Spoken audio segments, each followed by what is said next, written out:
Oh, sorry. I didn't see you come in. How's it going out there, Bitcoin Talk Show? Normally there's a more active Bitcoin Talk Show, but today it's just me, and yeah, I always dress like this. I just happen to be dressed this way.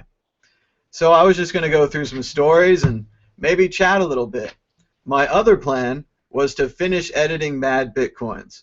So if you'd like to call in and you have something that you'd like to talk about on Bitcoin Talk Show, give us a call at 516-900-4WCN. That's 4926. I'm reading this backwards off my screen for some reason. They're showing it to me. Oh, it's the motion thing. Yeah, they're reversing the lower third, so I'm reading it backwards. That's great. You could also Skype us at World Crypto Network. Skype sometimes might have better quality audio, but today I was just going to point the microphone at the speakers and see how it goes. Normally I'm joined by Davi Barker and Derek J. Freeman, or perhaps Chris J. Ellis. No relation, just a J. And I'm not sure where they are today, so I'm joined by myself. And 2 viewers, 3 viewers, down to 1 viewer. So for the 1 viewer, let's go ahead and fire up the screen share and see what's going on in the World Crypto Network. The Mad Bitcoins Patreon campaign is going really well. It's all the way up to 13 patrons, $168 raised. Over at madbitcoins.com, we've got a very active Coin of the Week contest with Dogecoin in first place with 124,000 Doge. In second place is Peercoin with 18 Peercoins. In third place is Potcoin with 4,772 Potcoins.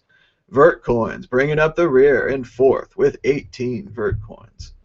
Followed by Quark, Bitcoin, Zetacoin, and Litecoin. So in case you're wondering who the best coin is, find out at Mad Bitcoin's Coin of the Week. We've also got some news from CoinDesk. Bloomberg is listing Bitcoin prices on its terminals. I didn't know this was news. I thought this was old news. This seems like something that happened a long time ago on our Bitcoin. I guess it's just happening now on CoinDesk. We've also got more talk about Bitcoin and China, apparently written by John Matonis himself, perhaps. Dark Market Alternative opens with a friendlier title, calling it Open Bazaar. It's been forked and given a more palatable name. Ain't that the truth? The USA is leading the Bitcoin jobs boom. That's good news. Bitcoin missing out as UK retailers move away from cash. I'm not sure they're missing out. I think that whenever anyone moves away from cash, eventually they might try Bitcoin. Sure, at first they might use whatever system they've chosen, but eventually they'll come around to Bitcoin. Just the idea that people are moving away from cash on their own, with or without Bitcoin, is an exciting idea. Reserve Bank of Australia, Bitcoin limited risk to payment systems. Oh, Griff is sending a contact request. What does that mean? Like to contact me on Skype. All right, we might have an incoming call from Griff. We'll see what's happening next.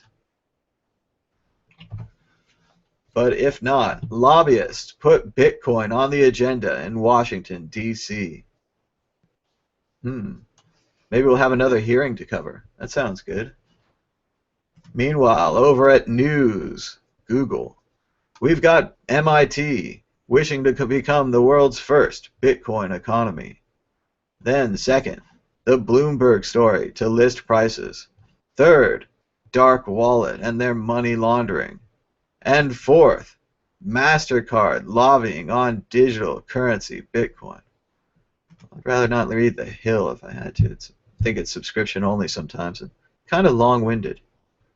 I'm not sure. Should I call this Griff guy? Here we go. We've got our first call on World Crypto Network. Hello, you're live on World Crypto Network. We're going to give this a try. Hey there, Mad Bitcoin. Great talking with you. Hey. Sorry, it took me a second. Yeah, I'm here. All right, you might want to turn down your existing audio thing. Yeah, I just turned that off. Very good. Hey, so I'm curious about this bit undo.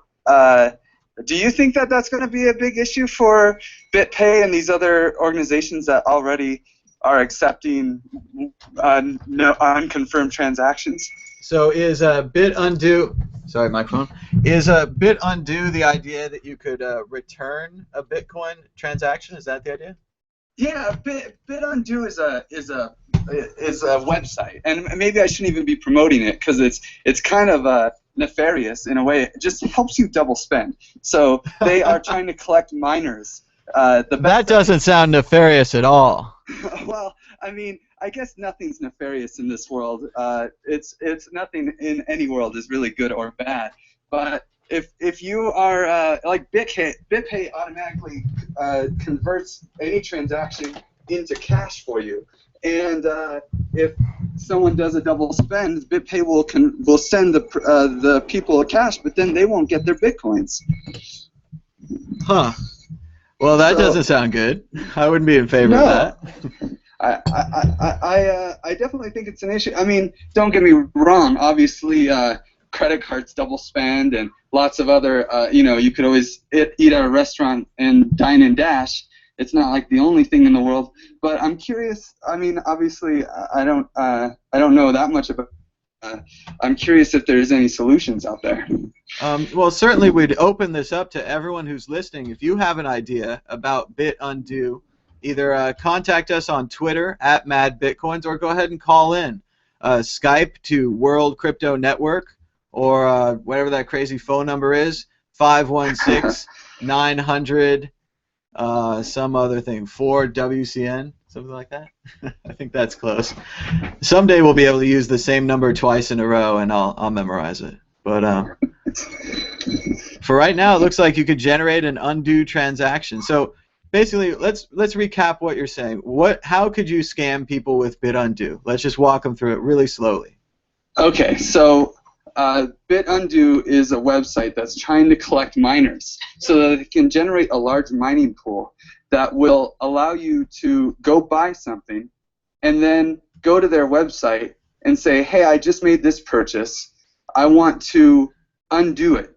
And they're claiming that it's like, oh, well, we want to, save somebody if they accidentally sent 1 Bitcoin to somebody, but they meant to send 1 millibit. But of course, that's not really what it's going to be used for. So what you can do is you can add a transaction fee that is greater than the transaction fee that you added to the previous purchase, and so that those miners will pick it up preferentially. And if those miners find the next block, or if they can propagate that transaction throughout the network better than the first person who you sent the coins to, then those coins will never have really gone to that person. They'll end up going probably to a BitUndo wallet, who will send a portion of it back to you, because of course they're going to take a cut. That sounds pretty ingenious. It sounds like a good plan. We're joined by another caller on the voice line. Hello, caller. You're on Bitcoin Talk Show. Oh, man, I apologize. I'm having a lot of trouble hearing you. I don't know if you can hear me. I'm actually in Ecuador right now, so I don't know if this is coming through. I can hear you great through the Skype. Okay. I can't hear the voice caller. I don't know what happened to that. Maybe it was a junk phone call. All right, we're gonna give up on the voice, but yeah, I mean, it sounds like a very interesting idea. So you're saying that they have a rogue group of miners, and if I go buy something, then if I go pay a bribe to this rogue group of miners, they could cut the transaction off for me and then make it so that I could get my money back and yet still have it marked as paid and maybe cash out, right? Yeah, I think so. I actually couldn't hear a word you said. It was all just garbled because I'm in a hostel in Ecuador, so as you know, the Wi-Fi is what it is. That's still cool. You're in another country having a good time. It's pretty cool. I have more to talk about if you want me to talk some more. I actually went on a little adventure yesterday. All right, tell us about it. Go ahead. So I'm trying to be the Andres Antonopoulos of Ecuador. It's quite the aspiration, but I went to a college in Quito and just started giving away some Bitcoin. I snuck into a computer lab and said, kind of just interrupted everybody and said, "Hey, has anyone heard of Bitcoin?"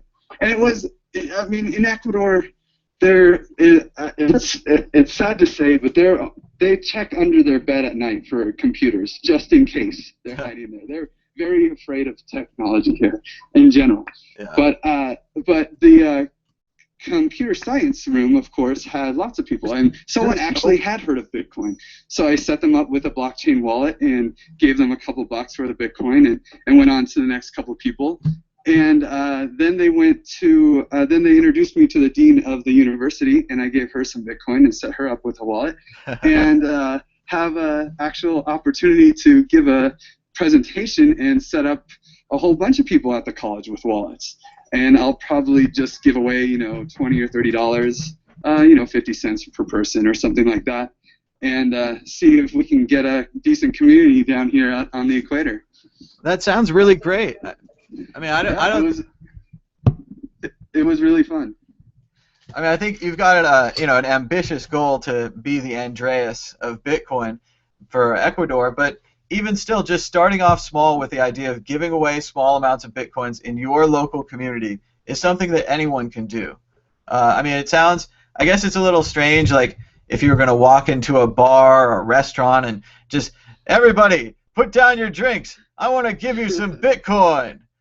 So maybe if you're a little less abrasive than that.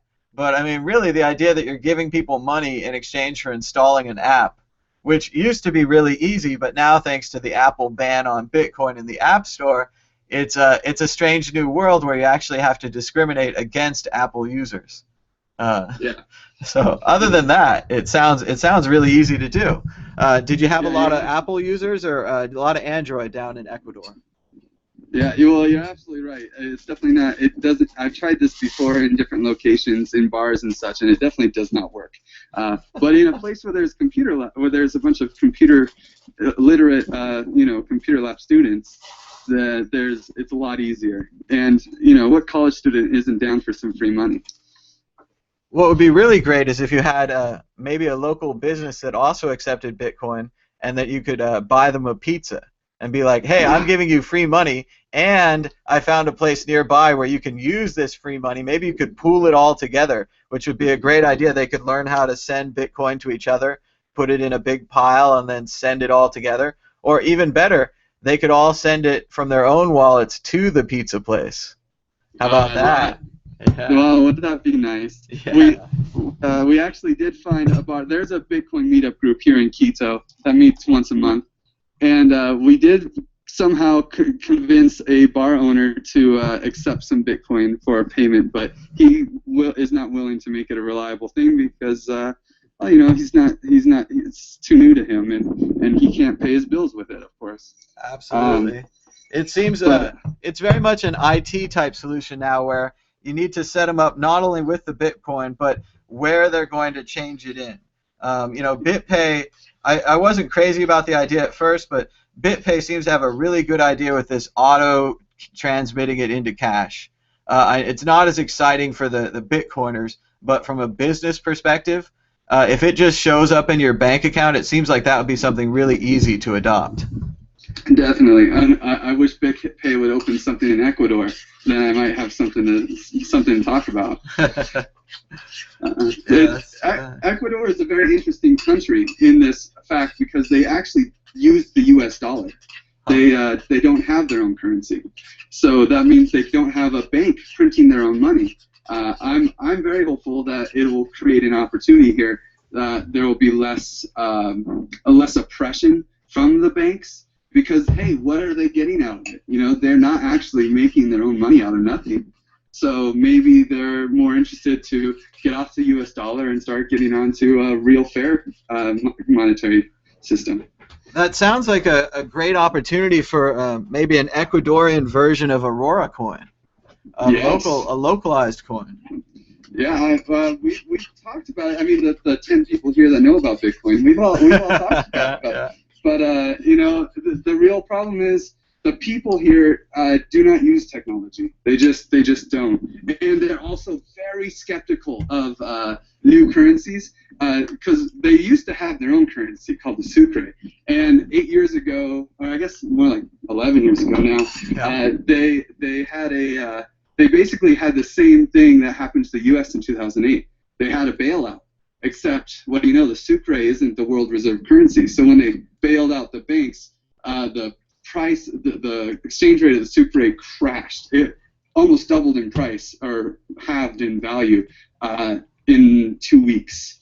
So they had to have an emergency shutdown of all the bank accounts for several months, and Ecuadorian government just held on to everyone's money and came up with a plan to convert to the U.S. dollar. So they stole everyone's money and then gave them a crappy exchange rate. What a great plan. Yeah, exactly. I mean, I'm sure it worked out for all the people, all the bankers that were in the know that it was going to happen, but to the people that couldn't get their money out of the banks in time, it really hurt the economy. However, surprisingly enough, the U.S. dollar actually helped Ecuador a lot in the last 11 years. They have been one of the leading countries in South America because they haven't had a bank, destroying their currency and eroding the wealth of the country. So, as much crap we talk about the dollar, it really is one of the better currencies in the world right now. So now, just to go over the actual nuts and bolts, like, if you look in your wallet right now, you've got dollars? Yeah. Oh, yeah. Like, yeah. You go to the local store, you're in Ecuador, they're going to give you quarters and change, right? Yeah. Well, what's really funny is, those Saskatchewan dollars? Or what's her name? Not Saskatchewan. Sacagawea. Yeah, sure. Sacagawea dollars. Yeah. Yeah. They somehow they managed to get all of them in Ecuador. I don't know. They don't really have $1 bills. Every other currency is the same. They have some $1 bills, but they pretty much specialize in the Sacagawea dollar, and everyone thinks she's an Ecuadorian lady. That's so fascinating. No, I mean, we can't even find them here. I know they tried to distribute them through Walmart, and what happened is they were gold little coins, and everyone hoarded them. They just put them in their coin jars, and they were like, wow, these are pretty, and I'm not going to spend them. Americans it costs us a fortune to reprint those paper dollars every couple of years, but we can't seem to properly switch to a dollar or even a $5 coin. I mean, dollars aren't worth that much anymore. $5 is, not that many candy bars. So. I'm so sorry, Tom. I didn't hear a single word. Oh, that's okay. I was just talking about the dollar and how we can't seem to switch over to the coin here in the U.S. But Europeans and other countries seem to use coins for small dollar transactions with no problem. So.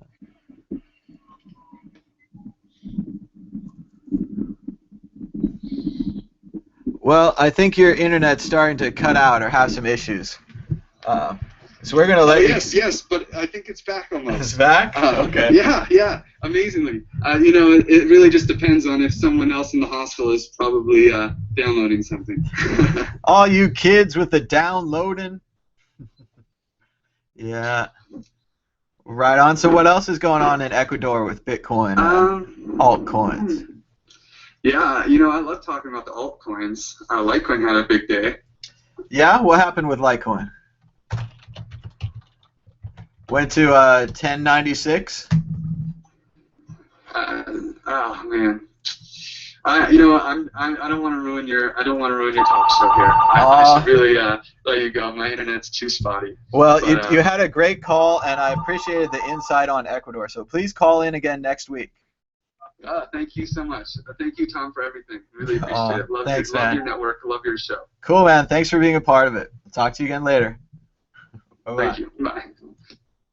All right, that was a caller from Ecuador. We seem to be getting occasional calls on the voice line, but there doesn't seem to be anyone there when I answer. So if you're trying on the voice line, keep trying or get a better phone or something. I'm putting the number back on the screen. It won't put it on there for screen share, but the number is 516-900-4WCN. That's 4926. Or if you got Skype, you can Skype us at worldcryptonetwork.com. We've got another caller. Let's see. Inside caller. Oh, it says it's a Skype caller. It's very cool. Okay, caller, you're on the air, World Crypto Network. Press 1. Except press 1. Let's see. All right. Hello, you're on the air with World Crypto Network. Oh, hey, man. My name's Fred. Hi, Fred. What's going on? Oh, dude, could we talk about these crypto coins? Sure thing. Which one do you want to talk about? Oh, yeah, like maybe some of the altcoins. And I love your show, by the way. Thanks, man. Every time I get a new show from you, I just share and retweet it and just send it, bro. I've been following you, and, dude, I love it. It's too bad you don't give no big supporters, bro. It's okay, man. I just keep going with the shows, and I try to make them every day and make them better, involve more people. And we're going to get supporters. Like, the thing is, we're speaking to people who are just getting into cryptos. Like, a lot of people, they're already into it. They're kind of jaded. They don't want funny stuff. They want to be very serious about it, and I respect them. They're the early adopters. They need respect. But, you know, us goofy new people need somebody to talk to and listen to and, you know, talk about our ideas about this thing. So anybody can do it. So. Yeah, if they change the laws, like, so all of a sudden I'm mining the Litecoin, but I didn't send you a donation. I'm going to go to your website and hook up with you. I just started following on Twitter, so give me some time, bro. But I'll pump up the Litecoin a little bit. But I like this Emu coin. It's like you can only get it at the Swiss exchange, coin exchange. All right. I like that Mint Pal. It's pretty easy, and I trust it. And Cryptsy, dude, I don't know, bro. I got booted because they got the you can put in comments and stuff. Yeah, I heard they opened the Cryptsy trade box back open up. Yeah. Yeah, I got booted, man. You know, I'm sorry, but anyway. But yeah, I go to Coinbase just so everybody knows. I go to Coinbase and I set it up. That's located in San Diego, and then I can set it up with my bank. I can transfer $10, $5, and when the price was low, I'll get in there and I'll buy $20, you know, and then I'll send it to the coin exchange, and I've just been gobbling up every little crypto coin I can, and I buy at the lowest price because I can't afford to lose, bro. Which coinexchange.com, is that where you're going? Oh, my favorite site is mintpal.com. Cool. But to buy any, like for me to buy from my bank right now, I have to buy from Coinbase.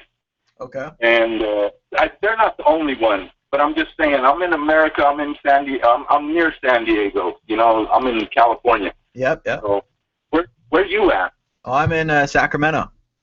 So. Oh, cool. Because you went to the Doggy Con up there. That was awesome. Yeah, it was very cool.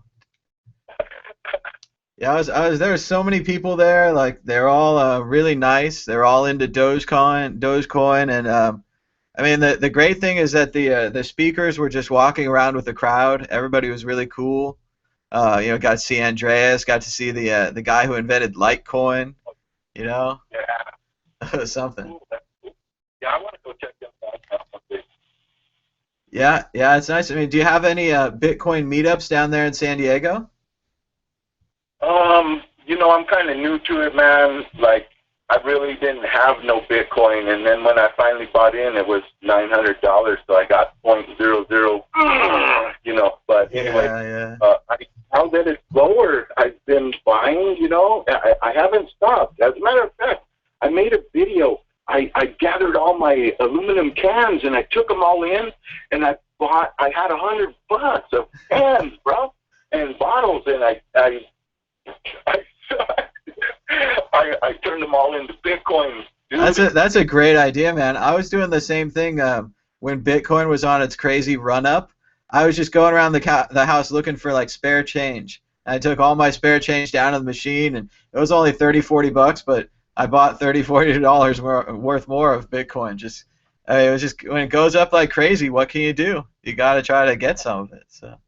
See, that's what the deal is. Right now, we're early to the party. And anybody listening right now, really needs to start waking up in America. I was checking out a Chinese website, BTC, and dude, they're trading. They're like, we're kind of late here in America, and I hate to say it, bro, but it feels like the GOV they're like putting blinders on everybody. And once you wake up, bro, can you imagine having 100 million coins and being able to travel to China, dude, and see the Great Wall on these coins, you know? And you don't have to worry about a dollar or a yen or whatever, dude. It's all about this cryptocurrency, dude, and it's going to change the future. So I'm down, bro. Absolutely, man, and it's amazing. It's happening right now. One of our friends from the show, he came to our Bitcoin meetup where we went to Indian food, and he drove all the way in from Vallejo, and now he's with his family traveling through Europe, and he said he had a coin map there, and he was looking for local businesses where he could pay in Bitcoin, and he had a couple of successes in like Barcelona. So, and that's an American from San Francisco area all the way on the other side of the planet using his exact same phone that he used to pay here for Indian food. He'll use there to pay for anything. He could push the other button, send me a donation, send a donation to charity. I mean, all with the same Bitcoin wallet, which is like a bank that you hold in your pocket now. So. Oh, yeah. Look, if I were the CEO right now of a big corporation, dude, I would be starting accepting these Bitcoins. And then as a board, we could vote. Do we want to cash them in right now, or are we going to go long? Because if you go long on this Bitcoin or any of this cryptocurrency, you are bound to like be a success unless you buy high. Well, the only problem lately has been this strange China problem. Everything else that you look at, like venture capital or community involvement, merchant adoption, Bitcoin is going up. Like, have you ever heard of a merchant that started taking Bitcoin and then had success, had some people come in, and then decided to stop? Like, why would you stop? There are no fees. It's not like I see more likely. I think the new metric that we should be looking at is businesses that don't take credit cards, businesses that start to go back the other way and say, yeah, sure, we'll take cash, but we're going to take cash and Bitcoin, and that's it. Yeah. I go to pay my credit card, right? Mm-hmm. And it takes forever, dude. I mean, I'm logging in. I'm looking on the front. I got 16-digit codes to put in. I got an expiration date, a front, a back. I got numbers, all kinds, verifications, address, and then finally, after I get a headache and finish paying my credit card bill off, I go to the computer and I start sending money around the world so fast and easy. And I'm like, dude, I can't wait till this headache of paying through the credit card off is over, dude. These coins are friendly. They're safe. Man, I mean, if people knew, right? Do you have a technical background? Do you work in computers or anything? What's your general background? I'm casino, 15 years casino. I'm used to chips, coins, checks, different values. It's the stock market on the craps table. You got odds all over, and so I'm a market maker in a sense without the Wall Street. I'm basic, like just low down, dirty garage kind of guy. But I'm gonna take money and capitalism, and I'm poised to capitalize on the evil. It's new, bro. It's different. You got to read about it, and I'm voting for it right now on MintPal. If you want to join me. Oh, it's on MintPal. It's not on there yet. Okay. No, yeah, we're working on it. It's only located on SwissX, and it's only in the LTC market because I'm in the LTC, but it's in the Doge area too. So, but it's getting ready to double. I mean, anything you could get right now. I mean, I already bought so much I don't want to disclose it, but I made a video, and I did. I bought a billion. Dude, I bought a billion of these billion. I own 1 billion. So nice. That's going to be hard to buy. I'm just going to keep buying it, And it has some things, you're going to have to read about it, but, dude, it's coming. So I'm going to vote and vote and vote. Every hour on MintPal, you get 5 votes for free. Every hour for a your coin, whatever you're into. You see, it's not just about me, it's about everybody. Absolutely. I mean, all the coins should work together. That pot coin, dude, I've been buying pot coin too. I just keep putting it away. And I keep saying to myself, don't sell it just because it went up. But man, I have a problem. Well, I mean, that's not a bad problem. I mean, taking some profit out from now and then is a pretty good idea. I mean, I'm pretty new to this trading idea, but I can tell you, I wish I'd taken more profit out. You know, things went down. So. Yeah. What I want to have a problem is, you know, the bank accepting my dollars. You know what I mean? I'll be trading it, and then I'll be turning it all into Bitcoin and then putting it back into my bank account. And then I haven't got to that process yet, but I know there's banking. You know, I'm in the casino all day, so I'm dealing with transactions over 10,000 all the time. I was a pit boss, so I'm watching. You know, I'm there. I'm helping the customer facilitate these transactions through the federal. You know. Well, and remember, there's that graphic that someone made. It's a Photoshop from the Matrix, and it says something like, "Oh, when are you going to cash your bitcoins out for dollars, Neo?" And Neo says, "When you're ready, you won't even have to."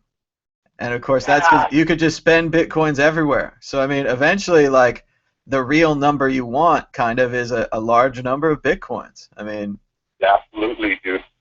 Absolutely. You know what? That's what I was going to say. I think in one of my videos, I put it out there. It's all about it. One day, just to have these coins, you'll be able to lend. You know, you'll be a lender because you have cryptocurrency. Well, it's already happened that like people who bought in very early or mined very early are going to space. Right? These people are going to space on their bitcoins. So. You know, can bitcoins take you places? Can you travel with bitcoins? I think so. I think so. Yeah, I think we're ready for the truth. Professor John Searle, dude, he invented the levity disk, and America has a U.S. Space Force. We just admitted it just back in... Oh, well, yeah, they've had that.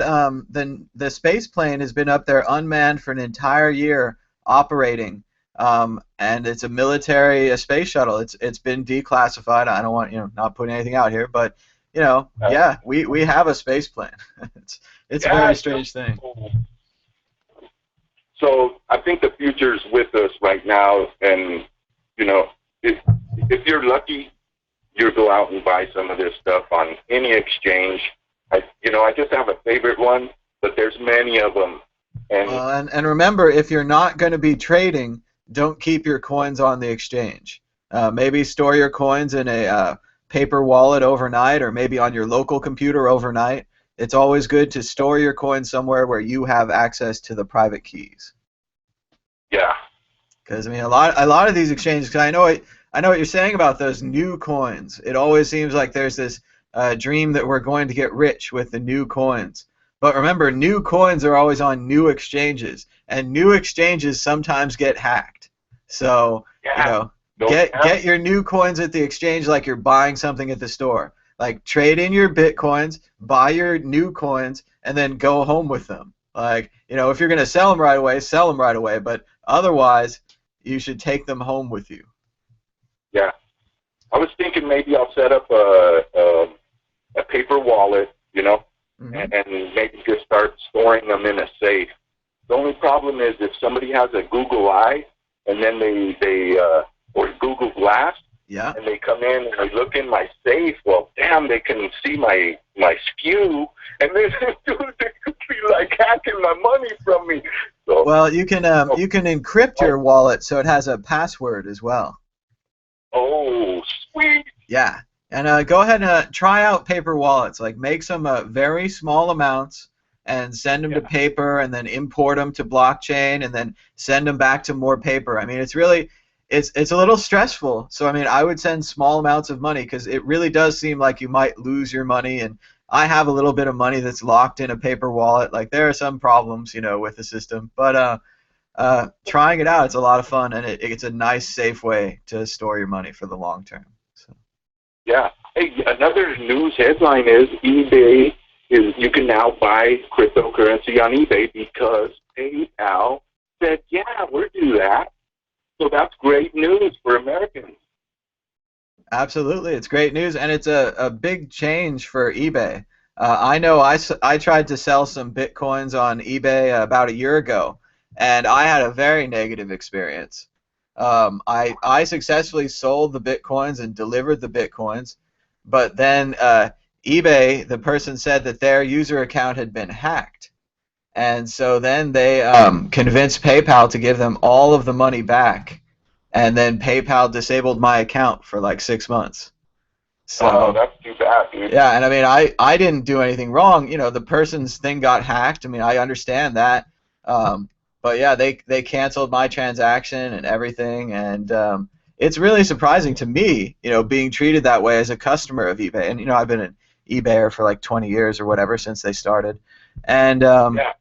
you know, to just, you know, have them turn on you like that. It really shows the power that these gatekeepers have.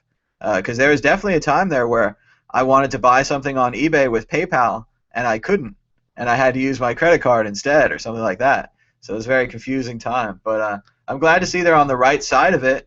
It does seem like Bitcoin's a competitor to PayPal, but at the same time, if PayPal gets out in front of this and puts together maybe a multi-coin wallet, something that people could really trust, like a safe-keeping online wallet, like a Coinbase, but with Litecoin and Purecoin and all the others, they could get back in this. They could really do something. You're right. These big code writers that are making the new wallets and stuff like that for your phone, you know, it's going to just take them a little bit of time, but they're going to get all this stuff ready and set up, and there's going to be a huge wallet and RoboCoin.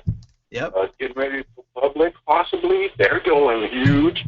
The ATMs, I mean, it's coming, people. It's just like, when do you want to, like, do you want to be first to the top of the hill, or do you want to be the last dude cashing in your check for, like, regular equal value? I think right now, you can take a rush on it. I don't know about cashing out your 401k, but hey, go small, man. Get you $100 worth and get out there and just get it in there and play around with it, man. I'm having a blast, just so you know. I did invest quite a bit on a mining rig, and I'm not really I'm the dyslexic one in the crowd, bro. Yeah. No. And I think totally different, bro. But that's why I say Bitcoins, crypto coins, it's all going to play out here in the future. Where it goes, nobody knows, dude. But maybe Google will even make a coin here one day. I wouldn't be surprised. I mean, I'd like to see Facebook implement it for the likes. Every time I give someone a like, if I could give them a little fraction of a penny, you know, just a little itty-bitty thing, and some of my friends get a lot of likes, you know, that could cash in for some money for them. Yeah, because, you know, basically they're putting advertisements every time you share something, you know? Yeah, they want to encourage people to share. They want to encourage people to like things, and even to post things. Like you put a picture on Facebook, you should get a nickel. I don't see, and I know that previously you could say, oh, that's too hard. They'd have to have accounts for everybody. It's really confusing. But now there's no reason they couldn't create a Bitcoin account for each Facebook user and then just put the money in the wallet. Oh, yeah.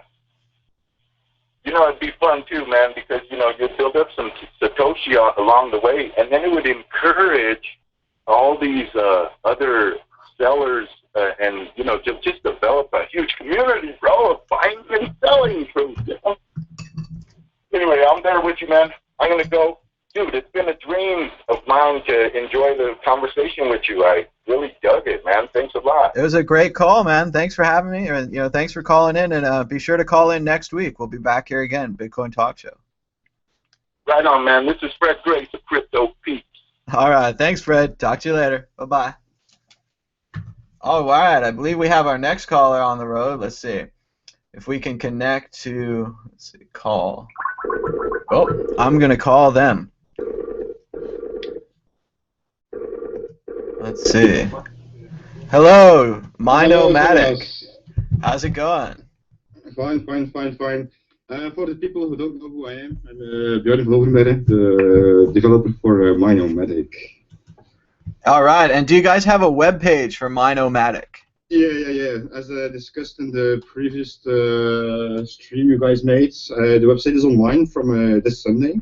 So if you go to minomatic.com, you can see you can subscribe or you can download the program if you do a donation of 0.25 Bitcoin. And what is Minomatic? Look to the last episode. No, Thomas, but what I wanted to talk to you about. Have you seen the reports with MasterCard pursuing Bitcoin? MasterCard is going after Bitcoin. Yeah, I just saw the headline here. I haven't gotten a chance to read the article yet. What's going on? Yeah. No, I don't know. That's why I asked you. But the last time I read something about a server, a third party offering credit cards for paying with Bitcoin. It takes away the whole system of using Bitcoin because the merchants still have to pay the fee to Mastercoin, Visa, etc. So it does seem like the idea of having a credit card that links to your Bitcoin account is more of one of these middlemen or bridge ideas, where temporarily we could use that idea, but when we really get to the future and everybody's using Bitcoin, we're not going to need, no offense, companies like Gift.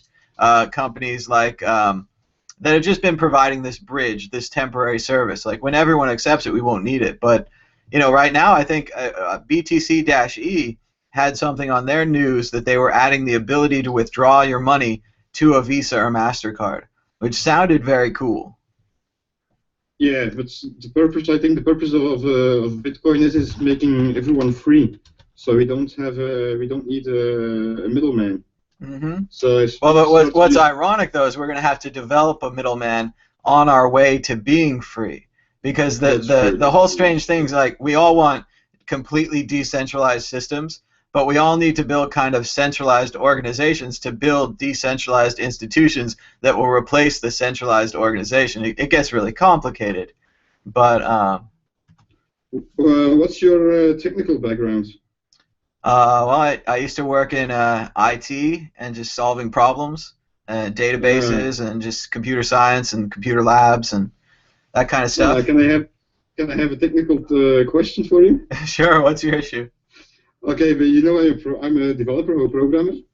Now I've developed Minomatic. All right. But I'm thinking about doing something decentralized. But if I recall, a long time ago, we had Napster. That was a peer-to-peer, so you still had a master server. Yeah. Correct? Correct, yeah. So if I would like to have a decentralized system, whatever it is, if it's for cryptographic, etc., how can you make it decentralized? If I have to build first my own master server, then I think I need people who join the club. But what prevents it from not fucking around with it? Sorry for the language. Mm-hmm. Well, I mean the thing now is that I think the blockchain has kind of changed everyone's thinking, and this idea that we can have an agreed upon ledger. So let's say you and I decided to share every single Seinfeld episode together on a network, right? Yes. We're going to have to agree on the titles of all these episodes, all kinds of other information, how we're going to store the data, and what the links to the files, what kind of files, what video files, should we have thumbnails and pictures of it. But let's say we get all of that agreed, suddenly we could form together and write this big blockchain of like Seinfeld info files. And we could all agree on it, and then if we trusted maybe, other people in our community of Seinfeld fans to update this info, they could have a mining system where they could mine the chain of info and then vote on it and agree. So this distributed, networking system, the Bitcoin solution, could solve any kind of file sharing or shared information type problem. So. Do you have any technical documents on it? Nope, just ideas and lots of talk. Because you know about my coin selector that's in Minomatic. Mm-hmm. Well, but I'm going to change the coin selector to a voting system. Oh, you're gonna have the people I vote was like thinking about Mint doing it like decentralized, so all the people who have like a Minomatic can just vote whatever coin they're going to think it's going to be most popular. Okay, you're going to have a default definition of all the coins that are on the auction houses and so forth. Yep. Yeah. But I would like to implement like a decentralized voting system. So, but now I'm just thinking about how should I start doing that? Well, I mean, I tell you the truth there. I mean, I like the idea of a Minomatic that controls all of your mining software together. That's already out. That's already out. If you go to minomatic.com, you can order it. So that's a cool idea. But like the voting thing is so much bigger than that. It's really like I mean, because if you look at like what we really need is kind of a community management organization type software for managing decentralized communities. Because like let's say that you and I wanted to create a coin together. We would need like a whole bunch, like a graphics guy and a media guy and a bunch of programmers and network guys and all that kind of stuff. But we need a community, a way to discuss this and to vote on things and to organize it, right? Yeah. And the various you know how like different data, different lists of things go in different tracks. Like you have different files, like that kind of thing. Like you know how on Reddit you can vote things up and down. So we'd need a system like that, and we would need the same generic system of that every time. So once we had a way of creating that system, we could use it for other decentralized organizations that we'd need it for. So. Sure. But if anyone is listening or listening in the future, and if you have any information on decentralized, mail it at info@minomatic.com. I do a donation and even a Bitcoin for it. Absolutely, we'd love to hear about it on Twitter. Send us the information on Twitter. I'm a Silver Cuda on Twitter, so. Very cool. Because sometimes I message you or etc. Oh yeah, I've seen your messages, and it was great you came on last week. Derek was all like, "Oh, who is this?" And I tell everyone to call in if you're bored on Wednesdays, if you got something to announce, if you're working on some software, call in. We'll talk about it. And it was great to have you last week, and it's great to have you this week, man. So how you're going, guys? Are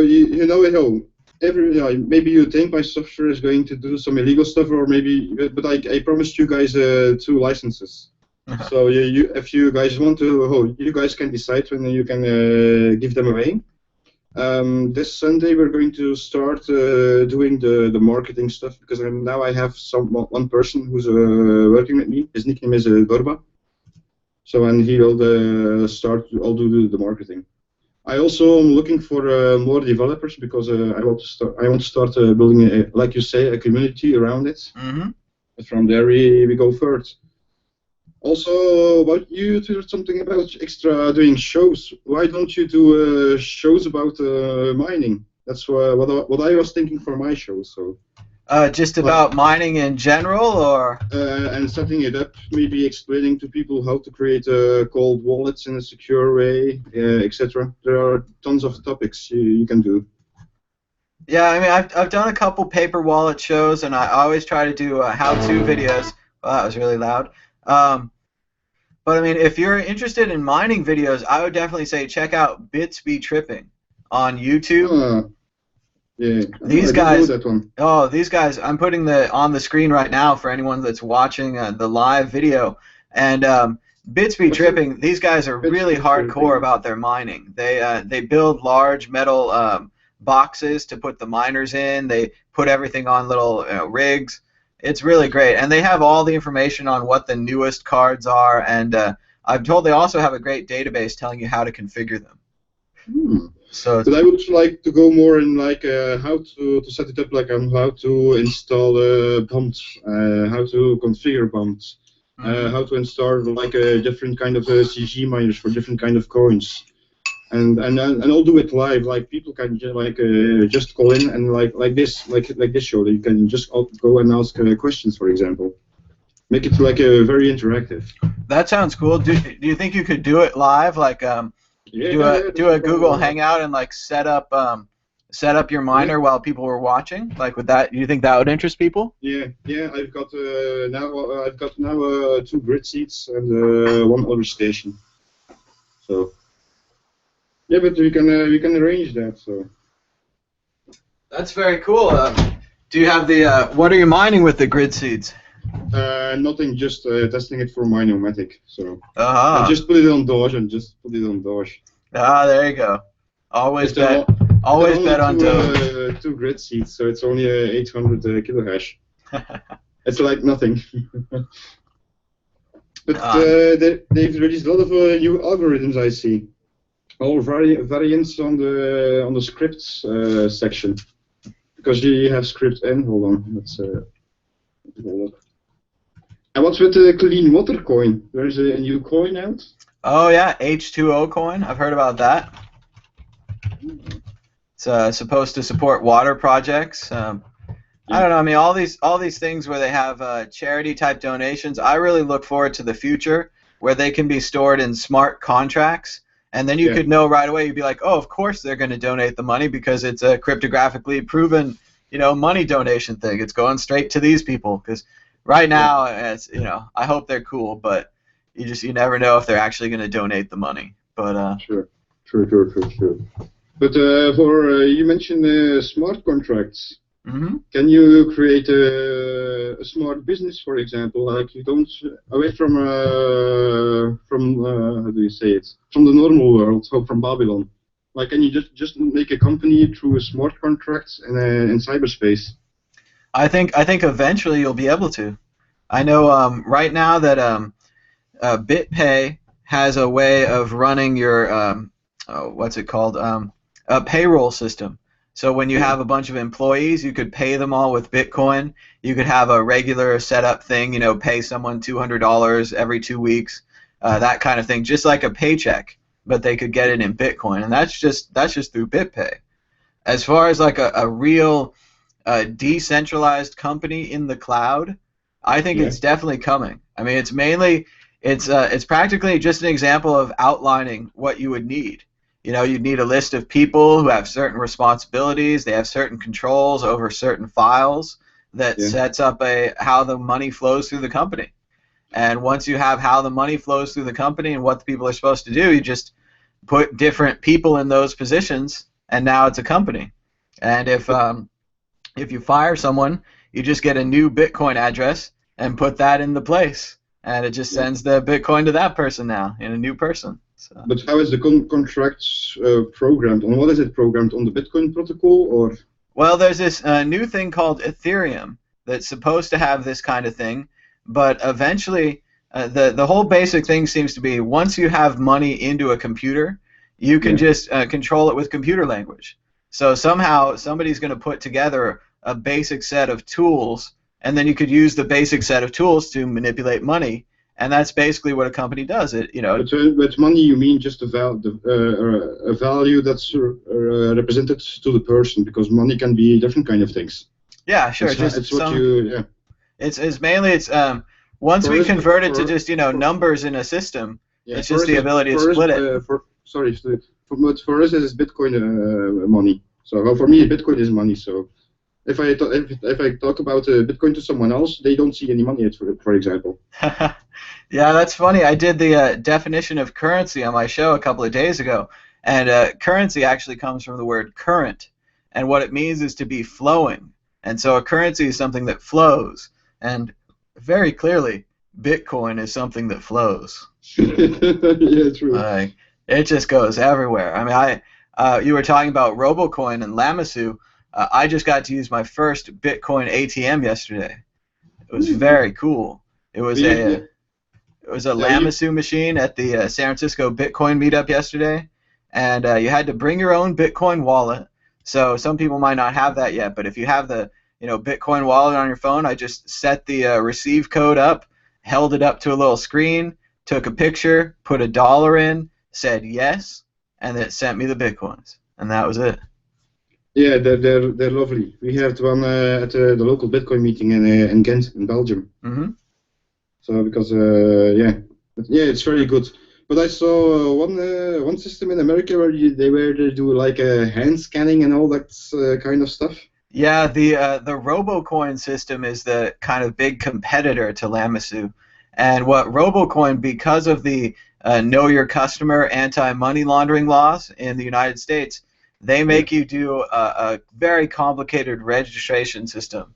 I've told that people trying to use the machine sometimes register and then never come back to get their Bitcoin, because you have to do a palm scan, like the guy said, 3 to 5 times to get a proper palm scan. Then you have to put your driver's license in, you have to put your email in, they have to send you like a text message verification, and they even take your picture. And I know I was watching the Follow the Coin podcast, and on Follow the Coin, the girl, Tina, is kind of a shorter girl, and the camera on the machine was too high to properly take her picture, if you can actually believe that. That's the level of tech that we're at. Of intelligence the system has. Yeah, it's and I mean, what a complicated system to require all of those inputs. Whereas, you know, you and I obviously know, we've used a Lamasu machine. You just push the button, hold up your code, and say yes. That was all it was. I mean, the hardest part for me is I made sure the dollar was flat before I put it in, because I was worried about the dollar not going right. But that was really the only thing that took any time. I mean, it was fantastic. So. But also it also Bitcoin is also a way to be anonymity. Mm-hmm. So also the government can know how many Bitcoins you have. So I don't want that. How the purpose for me Bitcoin is to be my own personal bank. So. Well, and remember, Bitcoin's only like 1.0 or something. They're going to improve it. Like you heard about the dark wallet project that's going to mix your coins every time you send coins. Yeah. That's going to solve this anonymity problem. It's going to solve the whole tracking problem where they can see what's in your wallet. It's pretty much, it should help a lot, I think. Yeah, I've got a lot of dark coins. So I talked about it the last show, and it went also a lot of price. So anyone who listened to the last show, I think a lot of people made a lot of nice profit. Yeah, dark coin's been a little painful for me because I never had any. So, and I've just done nothing but watch it go up in value. So, good job to all the dark coin holders. Good work. Yeah, I'm a miner, so that's different for me. Yeah, that mining's the best. Then, well, you're just risking your electricity then. So. But if you do a lot of research, just like Derek. Derek also reads a lot, and then and you read also a lot. Mm-hmm. Yeah. So and then you know like certain information. So. Yep. There's always new coins. How did you get in Bitcoin? Because the last show I wanted to ask you that question, but we were talking too much about other things. So how did you get into Bitcoins? Well, I mean, I knew about it for a long time, but it was really last year that I saw it go up to $250, and I really felt like I'd missed it. I felt I'd missed it at 20, and I felt I missed it at 13 as well. So it's really tough to understand when you should invest and what they're worth to pay for, and where your money's going to go. When you're first looking at Bitcoin, it seems like you might be sending your money into nothing. And a lot of times that happens. People send their money to a wrong address, or they have a broken paper wallet, or an exchange gets hacked or goes down, or something happens and your password's bad. But so yeah, around last year, I really felt like I completely missed it. So I decided it was time to completely get into it, and I started linking all my accounts. And during that time, when I was trying to link my accounts, the price fell to like $50. And then I was really like, I wanted to get in. I wanted, very excited.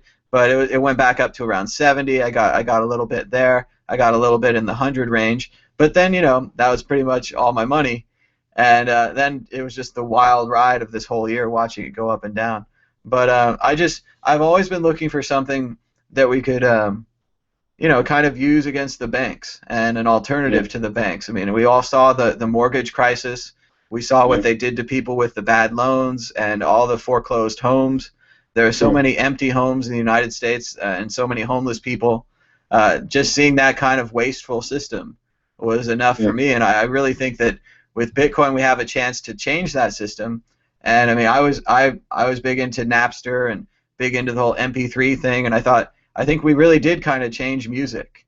Like music is now about concerts and T-shirts and tickets, and that's what I do. Is I go to concerts, I support musicians that way, and the music itself is really kind of free. And because now we have like the info. First we had the internet, and that's like a sort of liberation for every people, because now we can be free. Okay, it's in cyberspace, but there's a way to express yourself. So you can communicate, and the government can't shut it down. So whatever they do, they can't shut it down, because like there's a very big people who will all work together to give freedom. And that's also like where Bitcoin comes in. They try to shut it down, but there's no way they're going to do it. How? So it's like with China. I think China is just playing a game and buying everything up of Bitcoin that they can, because they know they have influence. So the first story was ban. The price goes down. So they allow it back, and they buy it up. So and again down, and again ban, and so forth. So I think they're playing a game. Yep. Definitely long term it might look like that. It seems like something out of a science fiction novel. Don't you think? Maybe, but yeah. But it's like it's this internet currency that we always needed, because it just never made any sense, like putting your credit card on the internet. I know everyone was always afraid of that, because if they get your credit card number, they can spend as much as they want on your card. Yeah. So it's the exact opposite of Bitcoin. Yeah, but for now we're in a next revolution with Bitcoin. It's like internet. First, internet was the revolution, and now maybe not Bitcoin, but cryptocurrency is the next revolution of humankind, I think. Because with cryptocurrencies, you're like really free. You can go whatever you want to pay. It's like you said for someone did a trip, and they looked up where they could buy to local businesses. Very cool. Yeah, I know. And I heard someone say once that it was just like it's a magical power to bring your money over a border and to spend it somewhere new. Like it's actually like your money becomes that thing. So like money that you had in another country travels with you, and then you buy a bottle of wine, and it's like you made that wine out of that money, and yet that money came from somewhere else entirely. It's amazing. Yeah, that's true. But I'm going to leave. I'm going to get back to programming. So. Right on. Very cool. Thanks for the call, and everyone should check out Minomatic at minomatic.com. You can operate and manage all of your mining computers from one place. Yeah. So, very cool. And you have a coin selector, so it is your middleman. So it takes away the middleman. It has an algorithm it decides on which coin is best to mine. So now you use a third party for it. You pay a percentage to it, and they can do whatever with their miners they want. So it puts back yourself in control. So. Very cool. All right. Well, thanks for the call. No problem. Bye. Bye-bye. All right. We're looking for a new call. Seeing if anyone's on the Google chat. Doesn't look like it. Let's see what else is going on. Well, MasterCard. MasterCard lobbyist adds Bitcoin to list of topics. It's very interesting. New topic made their list. Bitcoin. They're going to be discussing Bitcoin in the House of Representatives. I'm sorry. Oh, this is very cool. So MasterCard is going to meet with Congress, and they want to talk about Bitcoin. I wish I knew how to turn off the sound on Skype. But I think I have to have it on. I don't know. We'll see. Things that make noise. Terrible. But anyway, MasterCard.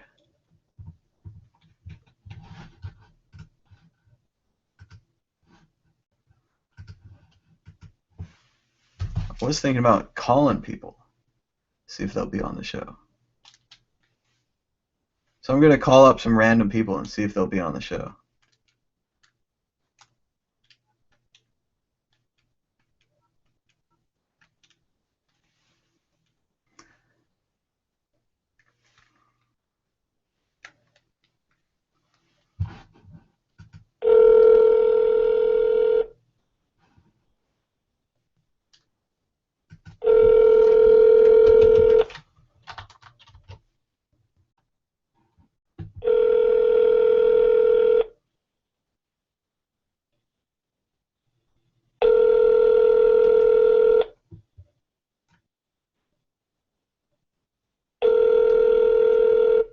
you have called is not available.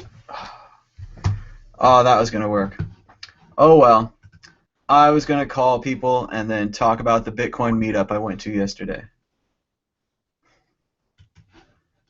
Yeah. We're still on here at Bitcoin Talk Show. You could call us in at 516-900-4WCN. That's 516-900-4926. Or give us a call on Skype at World Crypto Network. I guess you have to contact us first through Skype, but we will accept your contact. Let's go back over through today's top stories. Mad Bitcoins is still editing his video. It's happening now, live. Let's see what's going on with Mad Bitcoins. Bitcoin prices are steady. Oh yeah, the part with the prices. This is the part where the camera zooms in on the prices so you can see what the price is. Let me find my visual aids that go here. Just a second. So we're going back to the live editing portion of this show.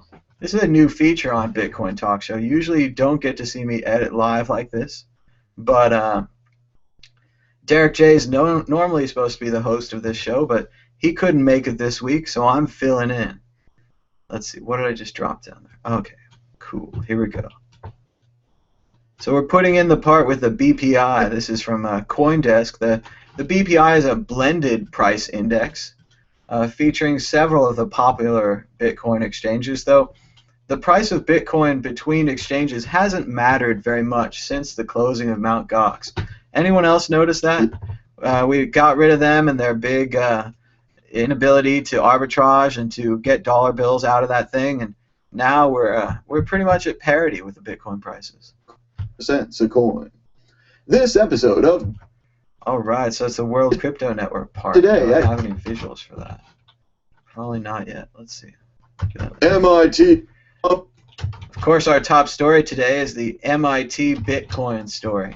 MIT is giving $100 in Bitcoin to every single one of their students. The real question is, will they spend it? Will they save it? Will they hoard it? What will MIT students do with $100 in Bitcoin? And if they'd done this last year at this time, they could have just held it and be worth $400. So that would have worked. Let's see. Working on the visual aids. I like to make it zoom in on the title. Makes it a little more interesting to watch than just a still image. There we go. Going to the next one. To see the tree, if they give a dark wall. Our second story is about Dark Wallet. Dark Wallet allows you to spend your Bitcoins without anyone knowing and to anonymize your wallet by mixing your Bitcoins with other people's Bitcoins so that the government or whoever is going to want to find out about your Bitcoins can't find out about them. It's very cool software that is starting to look like it's not going to be in beta anymore. It's going to be in alpha. They're going to release Dark Wallet, and you're going to get to try it. And the main thing that Dark Wallet's trying to do that I really laud is to make this kind of anonymity easy, because your average user isn't going to want to do a complicated process and install RSS keys and what have you, that kind of nonsense. They just want to send Bitcoins around. And if something like Dark Wallet can make the sending of those Bitcoins anonymous with no trouble for the user, that's going to be really exciting software. Shrem, please. Our third story is about Charlie Shrem, who is pleading not guilty to charges of money laundering and giving Bitcoins to someone who gave Bitcoins to someone who gave Bitcoins to someone who might have bought drugs on Silk Road. Or they could have bought, rare earth magnets. They could have bought a hit. Who knows? They could have bought anything. They could have bought a taco. Heck, yeah, the other day I bought Indian food in Bitcoin. You can buy almost anything. But it doesn't look too good for old Charlie Shrem. They do seem to be up on him and really attacking him. So. Mr. Shrem's. All right, so I'm through the first pass of editing Mad Bitcoins, but I know I left something to do because I didn't put graphics in this World Crypto section here. So here today. Let's see if I can find that. One YouTube shows about cryptocurrency. is at $10. Litecoin is at $10.96 a coin. Anybody else find it interesting? There's been no Litecoin donations. I know one of the users just called in, one of the viewers. He said he was a fan of Litecoin and he was going to donate. But if you look at all these other coins, they have at least $5 in for the Mad Bitcoins Coin of the Week contest, which I can tell you has been really popular on Twitter. I really like to see people retweeting this. The coins are getting into it, and it's obviously a fundraising donation contest. No one's denying that here. But it's really cool to see the coins get a chance to get recognition because Doge, looks like right now Doge is going to be the coin of the week, and if that's true, Doge will not be able to be the coin of the week the following week. So you win a week, and then you have to take a week off, and then you start again from zero. But the other coins will retain their donation amounts. So this should level the playing field, and hopefully we'll get to see a bunch of different coins each get a chance to be coin of the week. And remember, coin of the week, I'm going to do the price of your coin, I'm going to say it's sponsored by your coin, and I'm going to try to find at least a story each day about your coin, or I'm just going to try to explain your coin, or what I think makes your coin different and unique. With Dogecoin, you've got the obvious dog logo, and their incredible success with tipping. I'm really moved by that chart. I could pull it up now, but I'm not going to. But it's the Reddit tip bot, which is a Bitcoin tip bot, compared with the Dogecoin Reddit tip bot. And what's so interesting is that more people donated with the Dogecoin tip bot. I don't know why that is. They donated small amounts. I think that maybe because there are so many Doge that it's really easy to send someone like 100 Doge or 1,000 Doge. And it sounds like a cool donation. Whereas if you send someone like a 0.001 of a bit, it sounds really weird. Like you're sending me less than one of something. I mean, I know it's worth money, and you know it's worth money, but it does sound a little odd. So I can see Doge having a chance there. It's really neat, Doge, tipping Doge to people who have never heard of cryptos before. So looks like Mad Bitcoin just got followed by ExpressCoin. ExpressCoin is very cool. They were giving away free popsicles at DogeCon. One of the co-founders that I met was from ExpressCoin. So very cool. Let's check them out. Fast, easy, safe, reliable. You can buy Bitcoins with ExpressCoin, according to this form. Let's see. Can you sell Bitcoins? It says not yet. So it looks like ExpressCoin is a little like Bittylicious, a way to get Bitcoins, similar to Coinbase, I suppose. But for now, they don't have a wallet. I know they're working on their own wallet, and they're excited for this. It says here on this page, yesterday, my girlfriend said, "Wow, he's really fast. This guy's amazing. I concur. Thanks again, Lance." Very funny. Gotta mute you while you're setting up. So let's see what else is going on. Oh, I had some great quotes in the BTCE. Where'd that go? Oh, here it is right here. So I was over at BTC-E, and I wanted to read about their withdrawing to Visa, MasterCard, which I think is a really cool service that they're now adding. I haven't tried it yet, but presumably you can withdraw your money from BTC-E to a Visa or MasterCard. And of course, I caught this great comment on the side by Shadow. Shadow says, "My penis will rise 25% from here till Friday. You heard it here first. Pro Trader Tips." And then later on in the chat, Danger asks, "Shadow, are you slow to arouse?" Dumpy time. Danger, obviously. So very funny stuff from the BTC chat room, as we're joined by Will Pangman from Bitcoin Milwaukee. Will, how's it going? It's going well. How are you today, Thomas? Just drinking tea and editing video, talking about the Bitcoin. Nice. Yeah, I've been on and off the phone today with people who are just kind of like, wondering when the next shoe's gonna drop. Like the calm before the calm or something. You know what I mean? It might go the other way. We could be going to the moon again. So.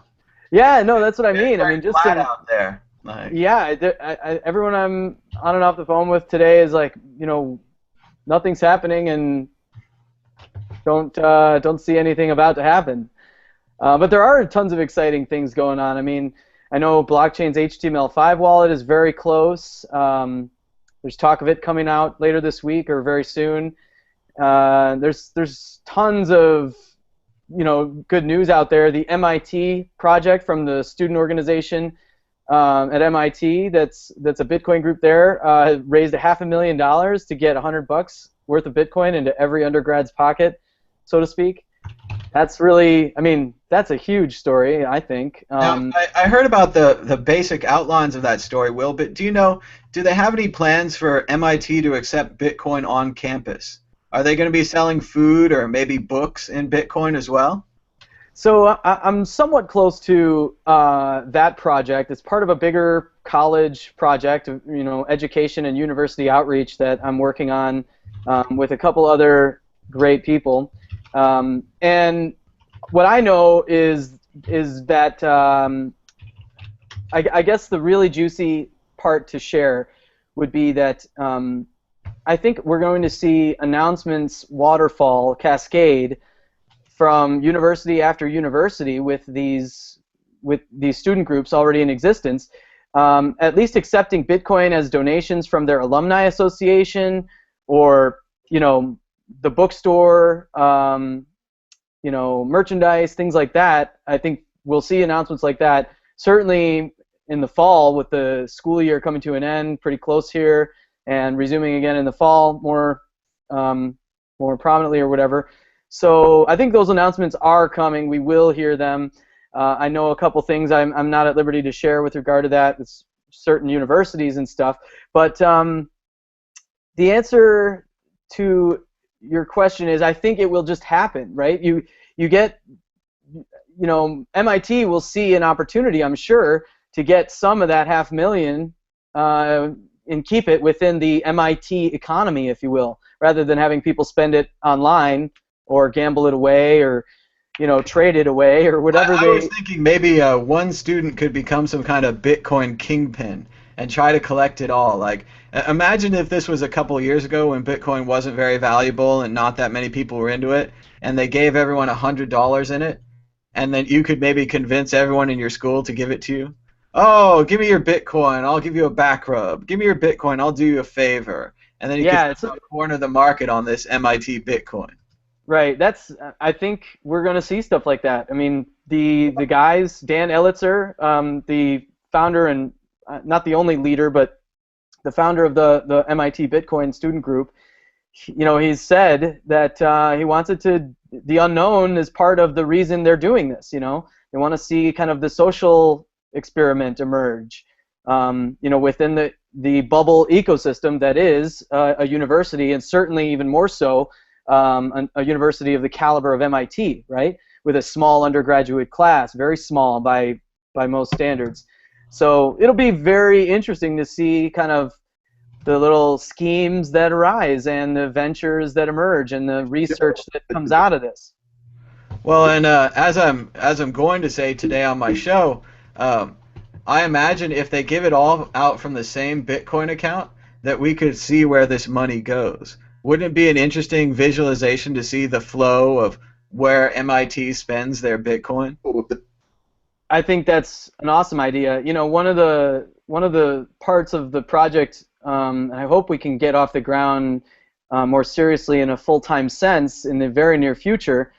One of the parts of the university outreach project will be to kind of suggest these kinds of experiments, like the one you just mentioned, to different universities or even conferences like NCAA conferences. Like there's several Big Ten schools that have active chapters, essentially of this college cryptocurrency network that's being formed right now. That I have some direct links to and some advisory role of.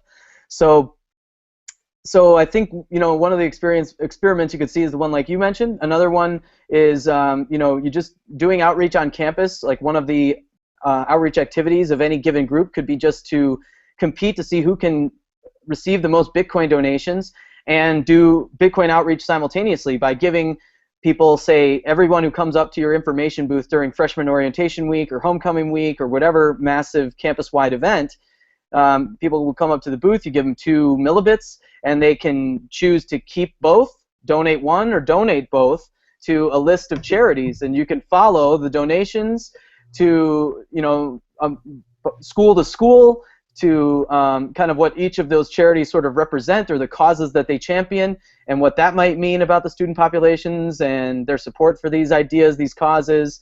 It'll also tell us a lot about how these people, these brand new users of Bitcoin who maybe have never heard of it or never considered trying to use it before that moment, how they view money or how they view that as money, how they view Bitcoin as a money. You could maybe draw conclusions based on if they keep both, if they donate one, or they donate both. I think there's a lot of good ideas for science experiments here, where if you give someone $1 in Bitcoin, then maybe like 5 feet down in the quad, you have a thing where they could buy a burrito for $1, or they could donate for $1 in Bitcoin. And you see how many people donate immediately, how many people buy food immediately, and how many people just hold the Bitcoin.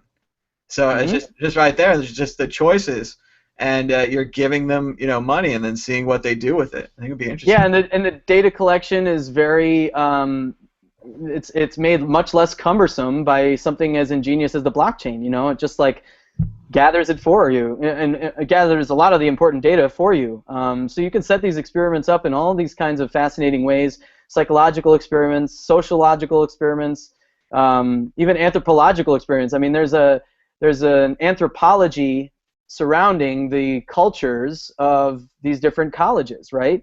That's interesting to look at. Of mad Bitcoins. That'd be an interesting idea, seeing if MIT gives any of their coins to Harvard or vice versa. Like, does the Harvard coin intermix with the MIT coin? What kind of student-to-student transactions are going on? Because essentially, think about this, MIT is really marking a bunch of accounts as like student accounts, and then giving us the ability to see like what these students do with it. I mean, do they give it to OkCupid? Yeah, this is no different than so many other experiments that go on college campuses. I mean, the most tested population among humans by far is college students, and that's interesting in and of itself. I mean, they kind of it's kind of like a snow globe or a little bubble you're in when you're at college, living on campus and stuff.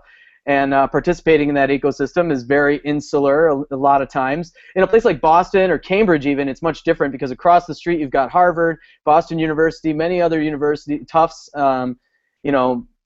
there's a lot of other major colleges there, Boston College.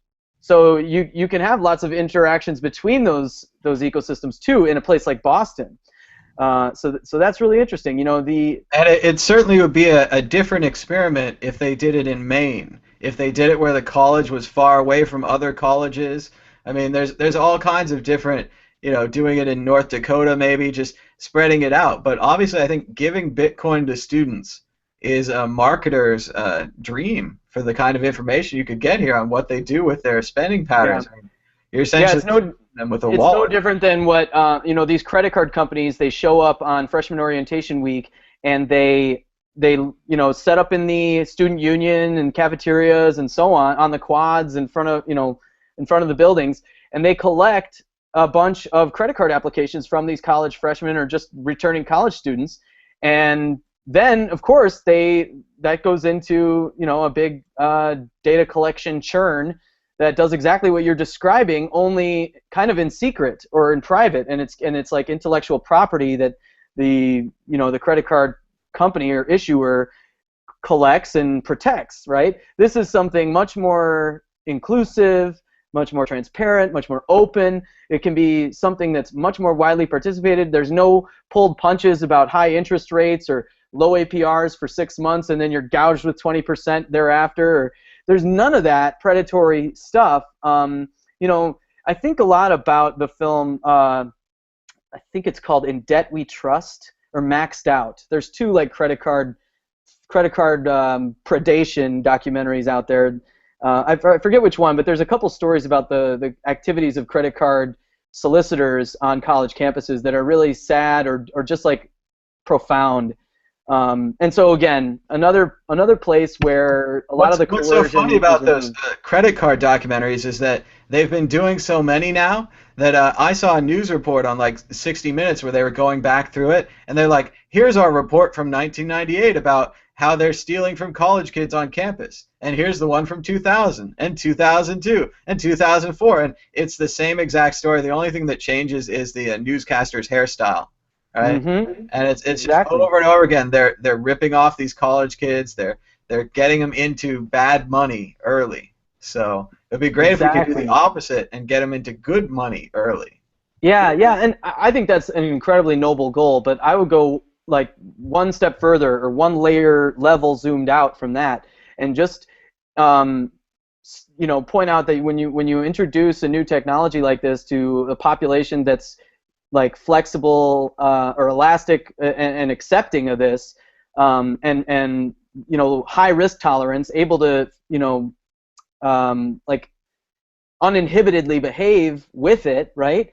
I mean, it's just incredible. That will change a lot of people's lives when they show up at MIT and then really Bitcoin's off their radar. They get some of it, and of course the kids who get into school there, the undergrads, I mean, they're competing with themselves to come up with incredible, inventions, entrepreneurial ventures, projects.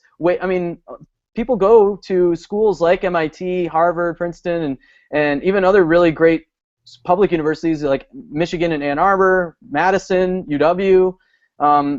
They go there to make the world a better place. Very idealistic. So you put some Bitcoin in their hands, they get a taste of the purity of it, or the hardness of it, or whatever you want to say, and it'll spur so much innovation, right? It's much more important than just teaching people a lesson about money. Well, which is also very important. How many success stories are going to start right now, and they're going to start out saying, I came to MIT, and then they gave me some Bitcoins, ...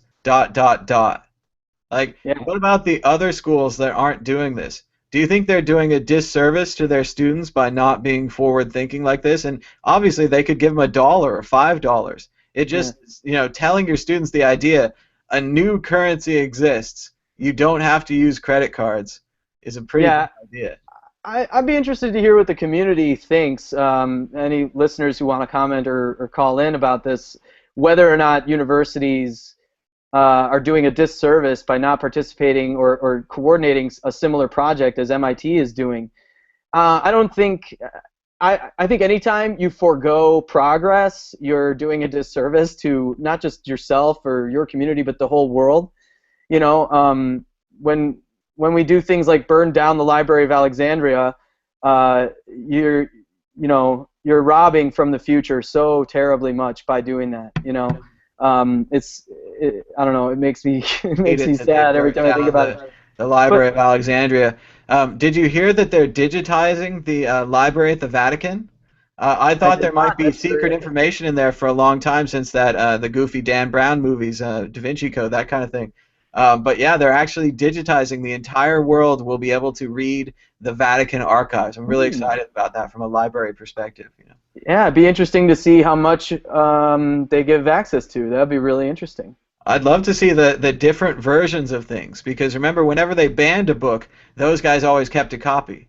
So and then they have all the variations. They have all the old versions. Yeah, all the old Bible transcriptions and translations. Absolutely. That's fascinating to me. I mean, I consider, I'm not religious, but I do fancy myself an amateur religion scholar somewhat. But yeah, that's a fascinating subject for me and my taste. But yeah, I think as far as not doing a disservice to a community by not being progressive or forward thinking all the time, so there's things in the Bitcoin space that are still dragging Bitcoin through the mud.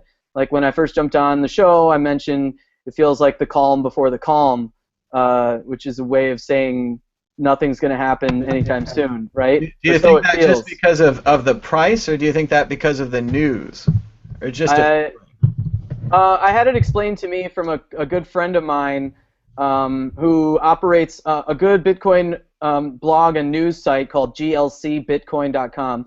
But he mentioned that it's a broken record. It's, like Bitcoin news, whoop, China. Bitcoin news, whoop, China. Bitcoin news, And so it's partially that, like, gorilla in the room or whatever, but and the price too. I mean, I think there's lots of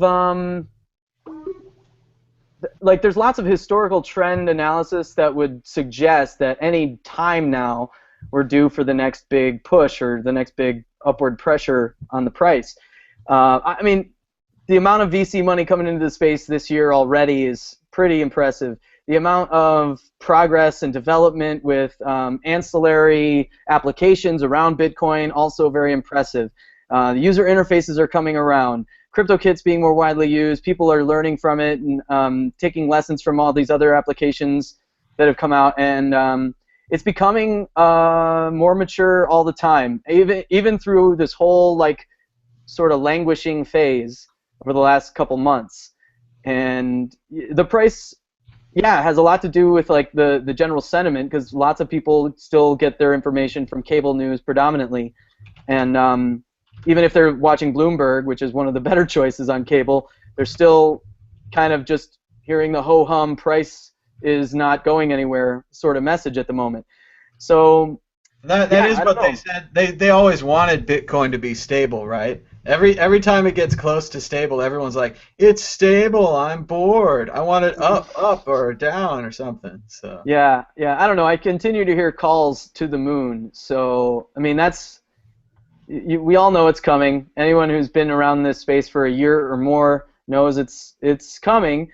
And right now is a good time to stock up, prepare, to weather the storm, the coming storm, and to ride it like a wave, on the way up. So, yeah, that's my plea, that people just get involved with their time and energy, not necessarily buying and holding and riding the roller coaster of speculation. But yeah, I mean, the conference schedule is off the chain. I mean, there's 2 or 3 a month. It's it's nuts. It's accelerating even more than it was at this time last year. Are you going to go to any of the conferences? Are you going to Bitcoin in the Beltway, maybe?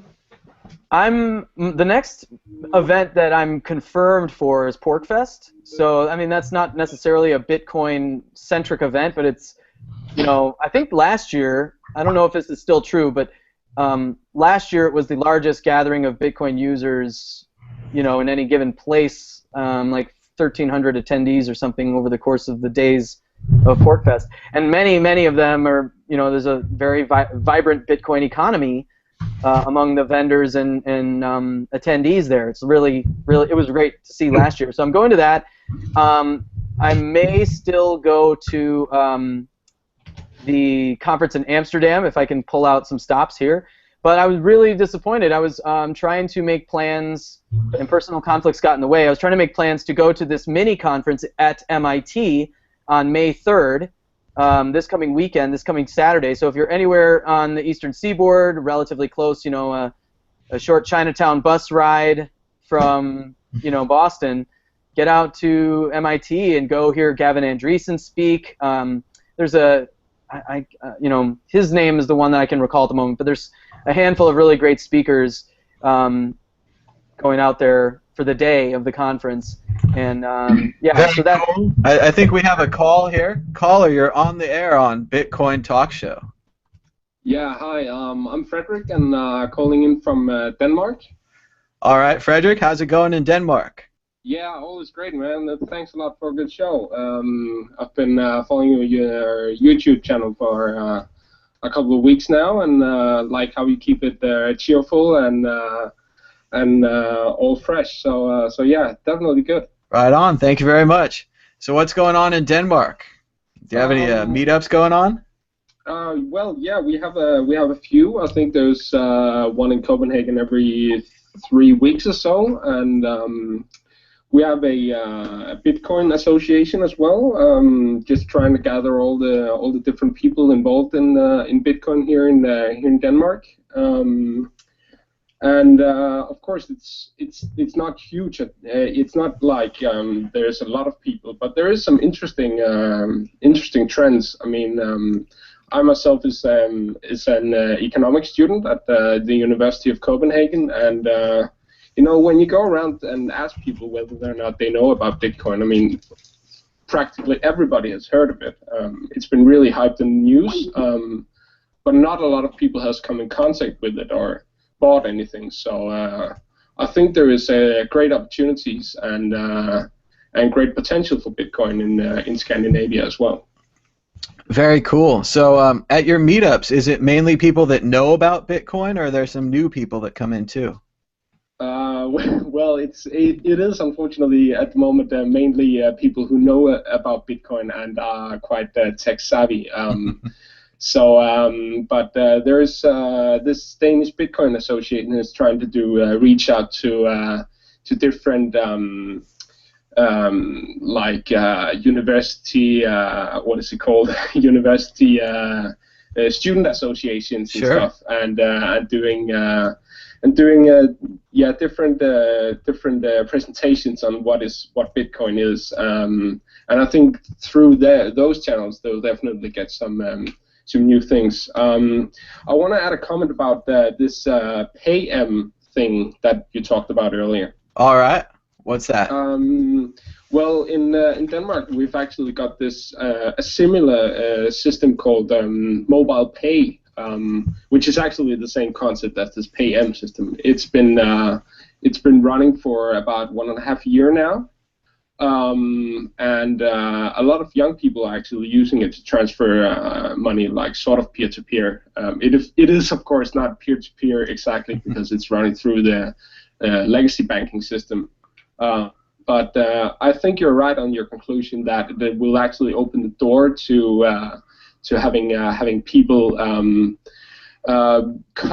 being accustomed to having money on their smartphone.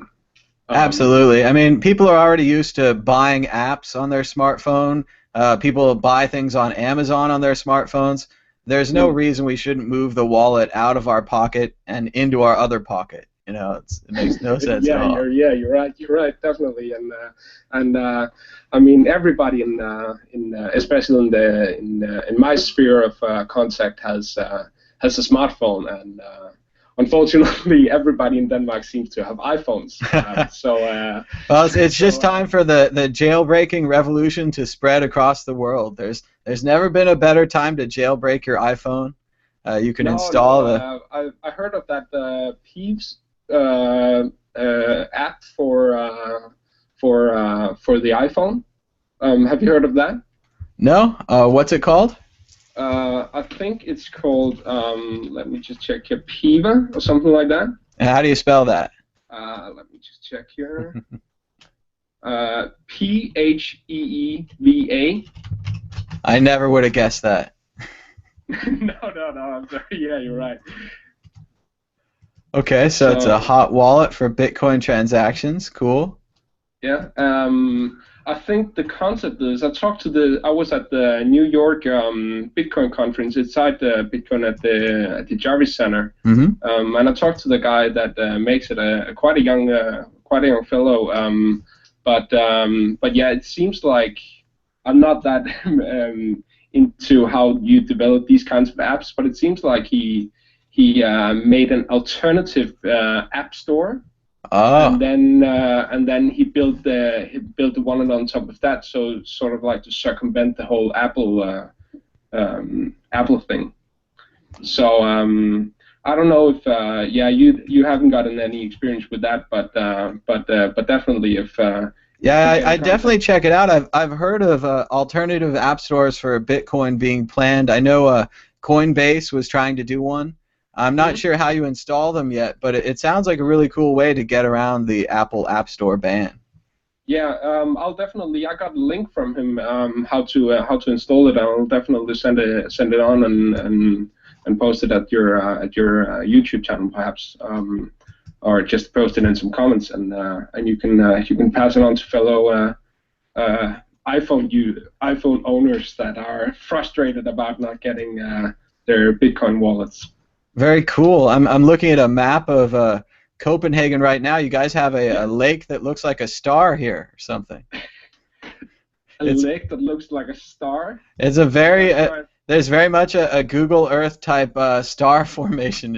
I don't know if it probably doesn't look like this from the ground, but it's by something called Castellet. Maybe it's a castle. Yeah. Castellet. That's the whole.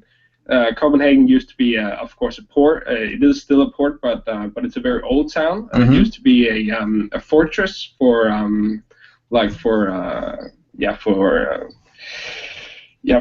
the army, and since this narrow strait going out from the Atlantic Ocean into the Baltic Sea, there used to be a lot of trade coming through there. So the Danish king used to be a bit greedy and collect toll and fees and stuff like that from sailors. So it used to be an old defense castle thing. Wow, yeah, it looks fantastic. I'd definitely check it out if you're in the neighborhood, man. It looks. Yeah, definitely. It's a nice that's Copenhagen is a great town now, especially here in the summer. But I'm actually in the process of starting a basic Bitcoin brokerage service. Like just setting up a website where people can buy Bitcoin by a Danish bank transfer. There's a few other sites where you can do that, but they all charge pretty hefty commissions. So I think there's room for some competition in that space, if you know what I mean. Certainly. But I wanted your opinion on what kinds of other coins that you think should be good to add other than Bitcoin. So in order for to create some publicity around the altcoins, have you got any thoughts on the altcoins and what altcoins to offer to private clients, private customers? Sure. Well, I mean, it's tough to say, but the main popular one these days seems to be Dogecoin. It's got a silly name, it's got a silly dog. But when it comes down to it, people really like it. It's just as easy to use as Bitcoin. And remember, I mean, this cryptocurrency revolution, I mean, it would be nice if Bitcoin wins, because I know everybody probably listening to the show has a couple Bitcoins. But if Dogecoin wins, that's great too. It doesn't matter which alternative to cash we end up with, as long as it's an alternative to cash. As long as it's decentralized and not and can move us away from the current banking system, I would totally agree. And I like the whole fun about the Dogecoin, and I'm thinking about offering that. But it's a fun thing you said earlier about the Litecoin that there is it your feeling that people are more into Litecoin for trading, or is people actually using Litecoin for holding and spending? It's really a strange thing, but I think Litecoin has pretty much been taken over by traders. I don't know of anybody that's buying things in Litecoin or selling things in Litecoin. I know when I went to buy a Litecoin keychain, which I did, I paid in Bitcoin. The Litecoin guys, they said they couldn't figure out how to get a Litecoin shopping cart. There was a company called coinpayments.net that used to let you pay in altcoins, but I know they went out of business. They had to get a money transmitter license or some kind of onerous lawsuit type thing. And there doesn't seem to be a lot of work. I know you don't see a lot of I love Litecoin photoshops. You don't see a lot of and I mean, I think it's a really cool coin. This doesn't hurt the ability to use it as a coin, but maybe it's an investor type vehicle now. It's just a totally different thing. Yeah, definitely. I mean, it seems like some coins are kept up by investors or speculators or whatever you want to, or traders. But definitely Dogecoin seems to be used for geocaching and stuff like that. Did you hear about that? What, Dogecoin geocaching? What's going on with that? Yeah, you know there's this concept of people running around different cities and parks and stuff like that, and then using their iPhones to do such sort of like a treasure hunt. And then they can use, in combination with their camera, they can do this treasure hunt where they can go find these posts at this particular one. At each post, they would get a reward in Dogecoin. So you would get out and see some new places and get a few Dogecoin. I think that's pretty neat. That sounds very cool. Very much in line with the tipping concept of Doge. And that's a neat idea. You're actually tipping people to go explore their local neighborhood.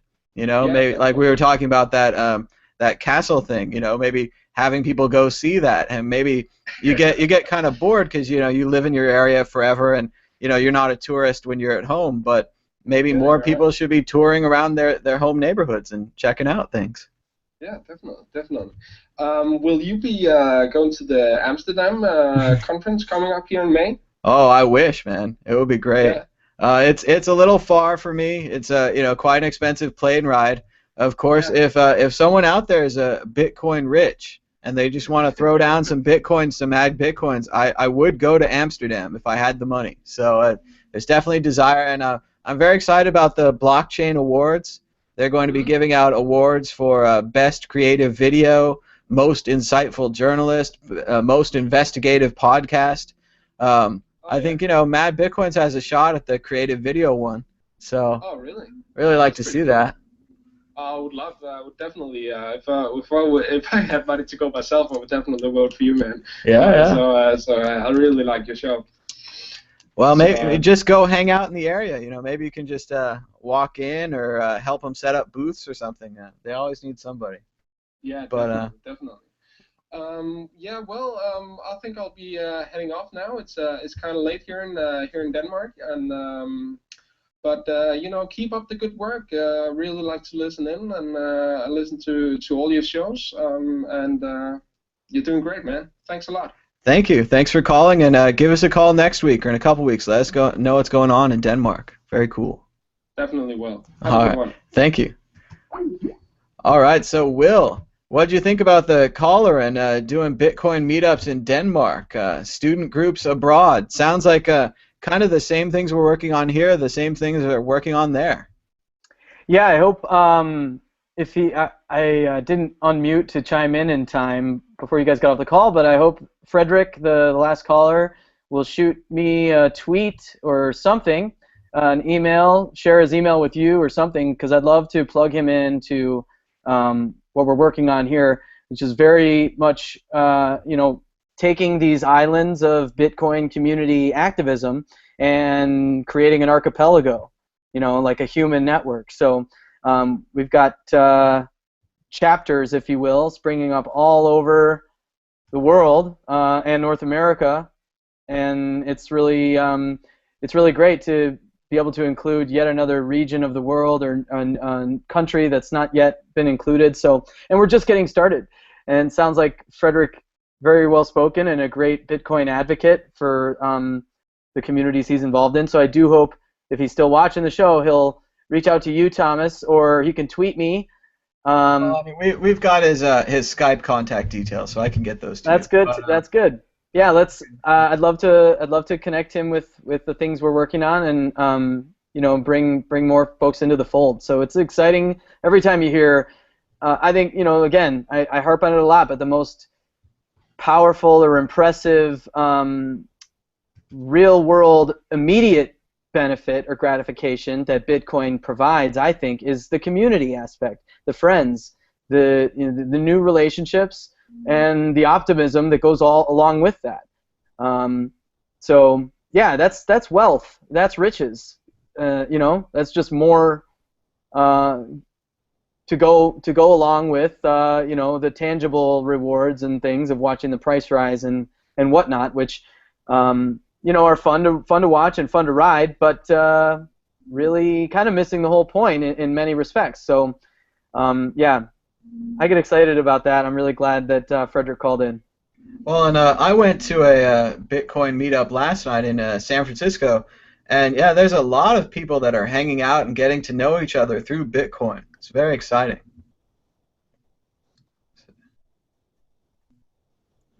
Trying to get more people on the show, but yeah, it was really neat. They had a Lamasu ATM. I got to try that out. It was very easy to use. Changed $1 into Bitcoin, no problem. Came home, found out that I had 96 cents. So, you know, still doing all right. Still doing all right in the Bitcoin, my 96 cents. So. Yeah, no, the Lamasu machine was really cool. I used it last summer at Porkfest in New Hampshire. Same experience, just like one of those aha moments or like hallelujah moments with the shaft of light and the choir of sopranos and stuff, you know. It was fun, and like it really was like that, you know. It was a kind of experience like that. I like the way it looked like an old iMac, like a gumdrop shaped white iMac, you know. Just I don't know if they had a special stand or they had a little wooden stand they built for it, but it was just a little iMac sitting over there. The guy brought it in, plugs it in, you know, boom, ATM right here. So. Yeah, it's cool. It's cool. I'm excited and encouraged too by all these open source ATM projects that are out there too. Just people tinkering in their garages, or you know, larger projects like Skyhook. It's cool. I mean, and as soon as you know, the human beings cannot keep up with the pace of all this technological innovation. I mean, it's staggering. So I think we need to do some catching up, and then we'll see, you know, we'll see the torrent of adoption and the price increase that goes along with that spur on again. So well, maybe we have more work to do. The Bitcoin Blackboard guy said that with the S curve, that you know, Yes. rats and viruses, Facebook, Twitter, and Bitcoin are going to grow with this S curve of this radical up part. You know, it just seems like you're going straight up for days, and eventually that's going to happen because human beings are they're like mice, they're like rats. Like when we get a good idea, it spreads virally, and that's what Bitcoin's going to do. People are going to pay on their phone. They're not going to want to pay on like with their wallet or with their old credit card systems that are insecure and put their identity all over the network. Like, if you shopped at Target or Michael's, we know your credit card because it's on the internet now. So, very bad news. Trying to go through my links here. Let's see what's going on the Twitter. They're talking about a version of Ethereum that's now called Aetherium. And Yeah, I'm familiar with that project. I think, yeah, I'll let you. Tell us how it works. I'm hearing by tweets, and I think it's a funny name so far. I like the name. It's funny. Yeah, no, it's really neat. One of the I don't know what you'd call them at this point, but like core developers or core thought leaders, or one of the core members of the project is a member at our meetup, and so he's involved with it just on the Bitcoin Talk forum. The key difference is it's a proof of stake tied to it's tied to Bitcoin. The distribution model is tied to Bitcoin in a proof of stake fashion. So Bitcoin holders will get a commensurate amount of Aethers. You know what I mean? That's how they'll distribute it. They see lots of problems or just challenges or issues that might arise with the various means of distribution that the Ethereum team has kind of put out there in the public sphere. Let's walk through the possibilities for that. Just speculate. Some chords. Just speculation. Obviously I don't know anything about the Ethereum inside, but we just saw how MadeSafe distributed their coins. They had a safe coin that was on top of Mastercoin, and they sold all of their safe coins for money that they're going to use to fund their company. And then now everyone owns these safe coins on top of Mastercoin. And what I've heard is that they're worried that too many investor-type speculators got the first one, and it might not be able to spread out and really become a network. They might have to issue more coins or some kind of issue like that. Is Ethereum worried about a similar problem? I think they probably are. I think what I'm hearing, the problems that they're concerned with are they're concerned that the community seems to be disturbed or concerned by the amount of like pre-mined coins, if you will, that will go to the core members of the Ethereum project. So they've tried a couple different variations of distribution models, but most or all of them, as far as I know, still weight too heavily for the community's liking to making rich men, very, very rich men, out of the core developers or the core team. You can argue the merits of that all you want. I kind of see both sides, but the point is that the community has issues with that, and so this is a very smart way to resolve it. And I saw Vitalik himself actually commenting on the Bitcoin Talk thread that's discussing the Ethereum project, and he sounds like he's a big proponent of the model that they propose. So this is just, Vitalik's a special guy. Like, he is, I'm so grateful that I've gotten to interact with him the few times I have, that he's written the things he's written and taught me the things that his writing has taught me. It's amazing. And he takes us a huge leap forward with ideas like decentralized autonomous corporations. They're not solely his, but he does flesh them out and explain them for a much wider audience than is possible in just a tech forum, and does a great job of doing that. So the rest of the community, also incredibly bright people, just populating the heck out of this cryptocurrency community, take these great ideas and make them more brilliant, and I'm excited to see what comes out of it. Ethereum is very interesting. The more I learn about it from our group members who are working on it, the more I'll share. So I think it's good to have discussions of these. I'd like to see something that's actually able to be used, though, much like Next, NXT, can be used right now. It's ready to go right now, and it can do a lot of the things that is promised by Ethereum or Ethereum or Mastercoin or whatever. So Will, what do you think about the argument made by a company like Monetos, which has a project called Open Transactions, which is really like Bitcoin but server-based? So it's more of a corporate solution. What they say is that with a smart contract, like let's say you're going to have a 100-year smart contract, you would want that hosted on a computer essentially that you pay for. You'd want it hosted through them. You'd want part of the contract to pay them every month to make sure they host the contract for 100 years. What if Ethereum goes away, in 20 years? What if Next goes away, Mastercoin goes away? Do you think it's safer to host your contract on a paid service or an unpaid service? Or will it even matter in the future? Well, from what I understand, the way that's monetized on Ethereum or Mastercoin is just different. It's just a different monetization scheme, if you will. And we could dissect it. It's interesting, but just to skip ahead, I would say that certainly Open Transactions is all these projects are taking a little different tack, and it's really interesting to see. Chris Odom talks about if Bitcoin is supposed to be this anti-server community, why are they always setting up these centralized servers for the attendant businesses and services that are growing up around it? Great point, right? I mean, great point. It is a chicken and the egg problem. We need the centralized service to set up the decentralized service so that we can destroy the centralized service with the decentralized service. So I mean, it's very hard to explain. I've tried to work on databases that are like this, where the database builds itself, and then you could download the database and build another copy of itself. And it's basically that idea where you need to set up the structure of the database so that you can have the information stored without a structure. So. Yeah. I think all of these solutions should be pursued, of course, and they can all work together to. The other thing I wanted to say is so your question about what happens when these companies or these coins just go away in 10, 20 years, because they weren't the contracts weren't being paid for being hosted or whatever it may be.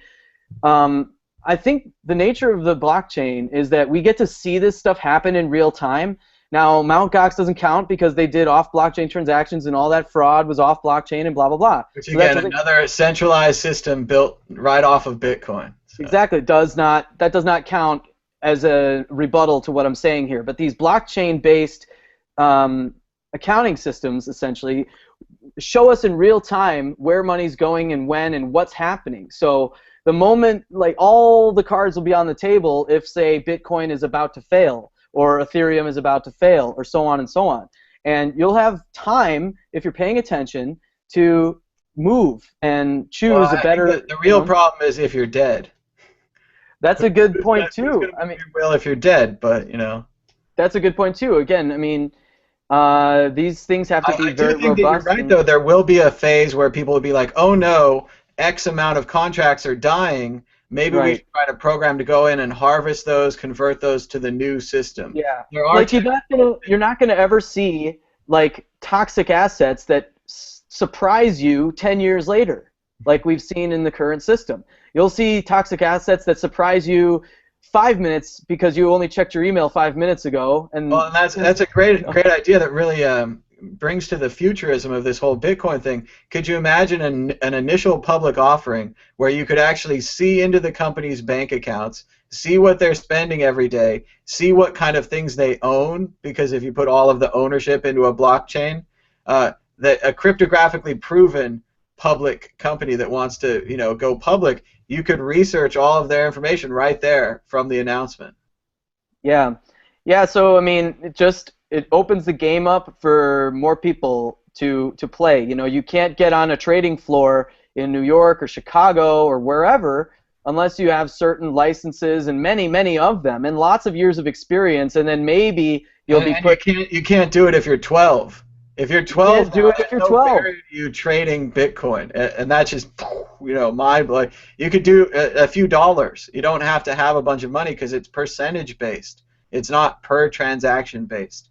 So it's so much more available, and I mean, you hear the word disintermediation a lot. I think that's a great image. There's a lot of good imagery when you in that word, but yeah. So this is the fears that we are used to having about trusting property, assets, money, you know, like honesty, faithfulness, whatever you want to call it, with anybody.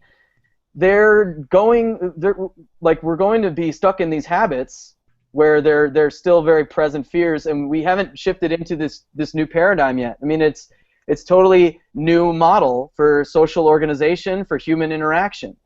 It's about the youth, isn't it, Will? It's about the youth know how to trust people, they know how to friend people and have that instant connection. You friend someone, you give them all of your Facebook past history if you really look at it.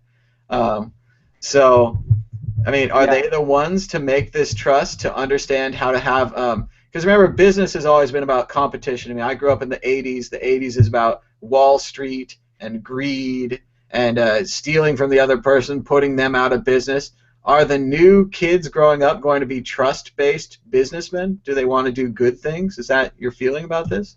Everyone does. I think it's part of human nature that sometimes, you know, maybe it was good or did a lot of good at one time to kind of outsource that defense or whatever for human interactions. But nowadays, I mean, you mentioned it. The youth are growing up with these reputation systems. With they all have a bit of an entrepreneurial spirit because they learn that. I think they remember it. They don't learn it, but it arises in them through using computers and being, you know, being a confident user of these technologies. And they're an equal when they're in a chat room or, you know, on Facebook. They're an equal on a forum. They're, you know, even at a Bitcoin meetup, I think you're always an equal with your fellow Bitcoiners. I mean, I met a lot of people. Absolutely. I do a show or whatever. I'm like internet famous, but I'm just a normal guy. They're just normal guys and girls. I'm just talking to them. We're all interested in Bitcoin. We have that in common, and I think that's a great thing to have in common with somebody. Yeah. So, and young people are used to this. You know, the meritocracy of the internet is something that they're used to. It's something that, you know, even my generation and older generations have a hard time getting used to. I mean, we're far from a meritocracy in society, like in the real world, so to speak. You know, and this is where you get comments about checking privilege and so on and so on. But you know, how misplaced, I think, on both sides of that current debate or whatever is misplaced blaming or whatever. But so yeah, young kids are seeing this. They're practicing it already. They're the ones who are going to bring it into maturity. And those of us who are still able to learn because we remain curious with the mind of a child, right? You know, well, and that's what people say. I mean, we'll be able to catch up too. Being successful is to keep that childish mind of that curiosity. I know Howard Stern was talking about it lately. He was like, the real key to being successful is to have that childish good nature to yourself and to let it out. And you know, it's kind of like a Mr. Rogers world. If we can all be like Mr. Rogers to each other, maybe we can all be friends. It's not that hard. Yeah, so if you're that child who like gets on the the stoop and performs in front of aunts and uncles at the family gathering, and your tipsy uncle chastises or makes fun of the costume you're wearing or makes you feel ridiculous or worse, you're going to be less likely to perform in front of him for sure, let alone many other adults or any other strange group of adults. So, I mean, that's very limiting for a person's creativity. That's very limiting for a person's development. So you put that on the internet, I mean, you're going to go and have a much easier time, much quicker, find the audience that appreciates the gifts you have to give to the world. And so if you go to a forum and they, like maybe Reddit or whatever, and you find that not to be a very friendly environment for your performance, you're not going to quit because that's like the only stage you have access to. You have access to infinite stages populated by tons of people, many of whom will appreciate you, and that will nurture development, creativity, innovation, and like personal growth and improvement. So, and that's what young people are able to experience, and what prior to the internet, my generation and the slightly older generation didn't get to experience. So we're still licking our wounds from all the confidence and self-esteem that was chewed up by what do I want to say, like social norms or I don't know, I'll say tongue-in-cheek, social pleasantries, the kinds like of lack of a meritocracy, because now that we have this thing where, okay, let's say you're a programmer, graphic designer, you want to be involved in a coin, you just kind of have to prove your willingness to work. Like if you keep showing up and keep working on the coin, you're a part of it, right? Like there's a space for you to do what you're good at to help that coin. Yeah, you can't be kept out of development on Bitcoin. You can submit your work, and if it's good, it will get talked about or at best implemented, used, and you'll be recognized. And that's how a free economy really works, Again, the word economy makes people think about money and finance, but it really should denote human behavior, specifically human interactions. That's what I think. So Will, before you go, I have a request for you to explain Ethereum. So maybe could you do like a 30-second, really short explanation of Ethereum? Of Ethereum? Or I think it's Ethereum, just the normal one. The normal one. Ooh. Yeah. Well, I don't know. I'm certainly not the one built on Bitcoin. I mean, that's I'm certainly not the one to ask, but I would say it's the ability to program applications of much more sophisticated transactions and interactions, and the word contracts gets used. I think that's a good way to think about it. Much more sophisticated interactions and transactions than Bitcoin blockchain is capable of doing. And then there's the key difference of the Turing-complete scripting language, which, again, is above my head, but I understand that to mean that it provides for the self-sustaining autonomy that these applications can take on in perpetuity. So, in perpetuity of the length of whatever application was written, whatever contract, the duration of that. So it's just another way to involve highly sophisticated contractual, transaction-based interactions among humans in a trustless fashion, supposedly, and it'll be interesting to see when we get to all test it out.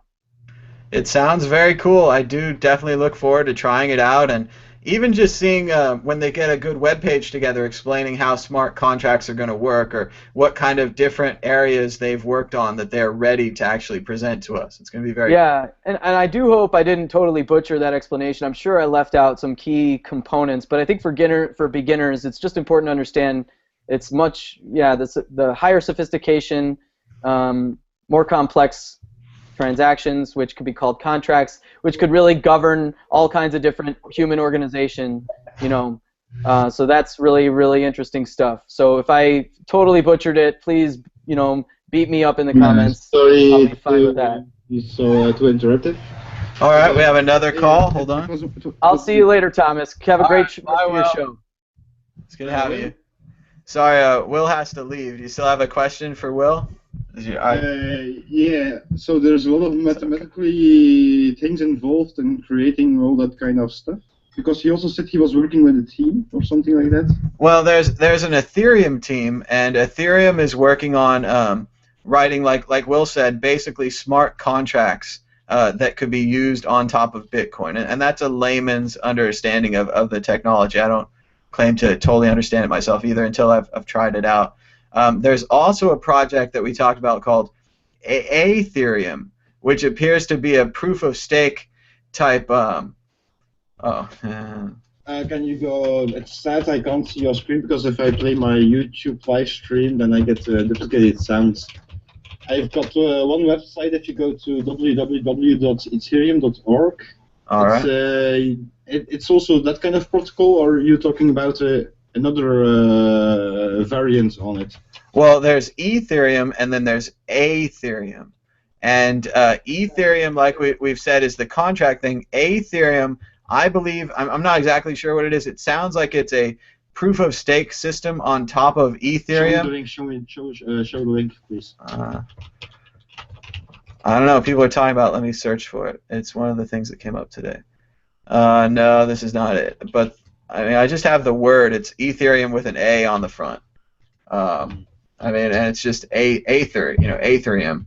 And what it's supposed to be is. Anyone in the Google chat can research it or something like that. There's like not a lot of people. It's just me here, man. I'm doing that. I'm editing my video. I've got people looking at me. I mean, it's supposed to be a system that's to distribute the Ethereum coins, because there's a fear that the Ethereum coins aren't going to be distributed fair enough, and that they might need something like this Ethereum. Which, okay, well, here's Ecuadorian Bitcoin says that it's like Ethereum, but with unique distribution. If you have private keys, you can redeem Ethereum. So it's just. Join the Google Hangouts? I don't. Can you join it?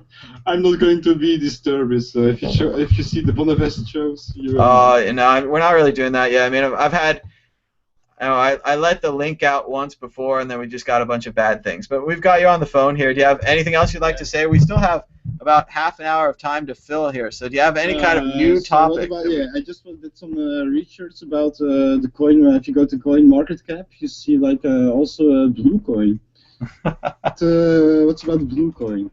Well, I mean, I can only make an educated guess that we've had a series of colored coins lately. Black coin came out, and it was a proof of stake coin, so it's very different than the proof of work coins. Proof of stake, you keep your wallet open with coins in it staked, and then you do the transactions for the network that way. There are no miners, and then you get a little bit of interest on your coins from participating in the network. So first there was black coin, then there was white coin. I've heard of an orange coin, and I can only assume that blue coin is similar to these other coins. Do you have any idea what it is? No, I just know it's script, but it's from a miner's perspective. If you have like a lot of ASIC systems for now, so I know some people who have like 100 grid seeds. Sure. So I only have a small system for the listeners, but I am going to start mining blue coin, because if you go to coinmarketcap.com. Yeah. And the news about it, it seems very positive. So it also, let me go to CoinMarketCap. If you look to the graph, CoinMarketCap.com. I mean, reading about it right now, it says it's 100 days proof of work distribution and then pure proof of stake afterwards. So it is very much similar to Black Coin, where at first it was mined and then it will be staked. So yeah, I guess if you could mine this blue coin right now, it might be a really good deal if it turns out well like Black Coin. I mean, it's all if and based upon the past, and that's what like this Coin Market Cap. I always find this to be a really painful website to look at because I look at it and I'm like, oh, this thing went up 126%. I could have made that, but you never know. Graph, yeah. And then sometimes you can see like a lot of support levels. Yeah. Okay. So if you click on the graph, you can choose between 7 days, 30 days, 90 days, and 120 days. 180 days, sorry. Mm-hmm. So and if you click on 7 days, and read about the news, there was also a problem that the developers were pumping a lot of their own pre-mined coins, but they got a lot of, I think they got a lot of support level. So also, yeah, it's like if you go to another coin, like go to Black Coin. Sure. Hold on. I'll go back. I do think it's hilarious the way that we have blue coin, black coin, and white coin now. That just people are cloning this idea with the color thing. It's hilarious. It's true. But in the past, there was a lot of talk about the color coins. So here we have them. yeah, I know. They're in a totally different way than what people thought it would be. But yeah, you got the color coins, all right. That's true. But what do you think about the next coin people should look into? Oh, I'm always terrible about this. I mean, I always know when they're coming out, but then I can never tell which one is the one. I mean, obviously, a few weeks ago, Dark Coin would have been a great buy. Yeah, but that was like a logical part because it's like a total nemesis. Yep, anonymity coin. Yeah. Yeah, anonymity. Yeah. Mm-hmm. So yeah, it did look like a good buy, but then there had been the funny thing, there'd been other anonymity type coins in the past that went up and went down. So you can never, if you get a good intuition, go with it. I mean, you have to follow what your thoughts are on the thing. So looking at the new ones, I mean, let's go through this coin market cap list and just look for some interesting things. So obviously, let's look at the top ones. My froze. Okay, so Bitcoin, Litecoin, Peercoin. It's including Ripple. There must be a button to get rid of Ripple, but it's cool. I mean, no offense to Ripple. I met a guy that works there. That's pretty cool. But it's all pre-mined, man. It's just all pre-mined. I just get that feeling. But Google has a big finger in it.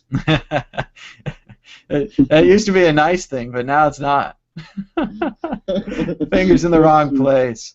So, and then after Ripple, we got Dogecoin, NXT. Hold on. Mm-hmm. You said Dogecoins, but you went to the Congress? Yep, I went to the Doge conference. What did they discuss about? Well, I mean, Belgium, so I didn't see it, or. Sure. I mean, I think they had a stream on Ustream. I mainly was able to hear the first couple of speakers because after that it got really loud in the room. So the first one was the founder of Dogecoin, Jackson Palmer, and he was really excited. He talked about the incredible 138 days that Dogecoin has had and just the run that it's been on with people tipping and all the NASCAR, the other acceptance. So it's very cool, very positive.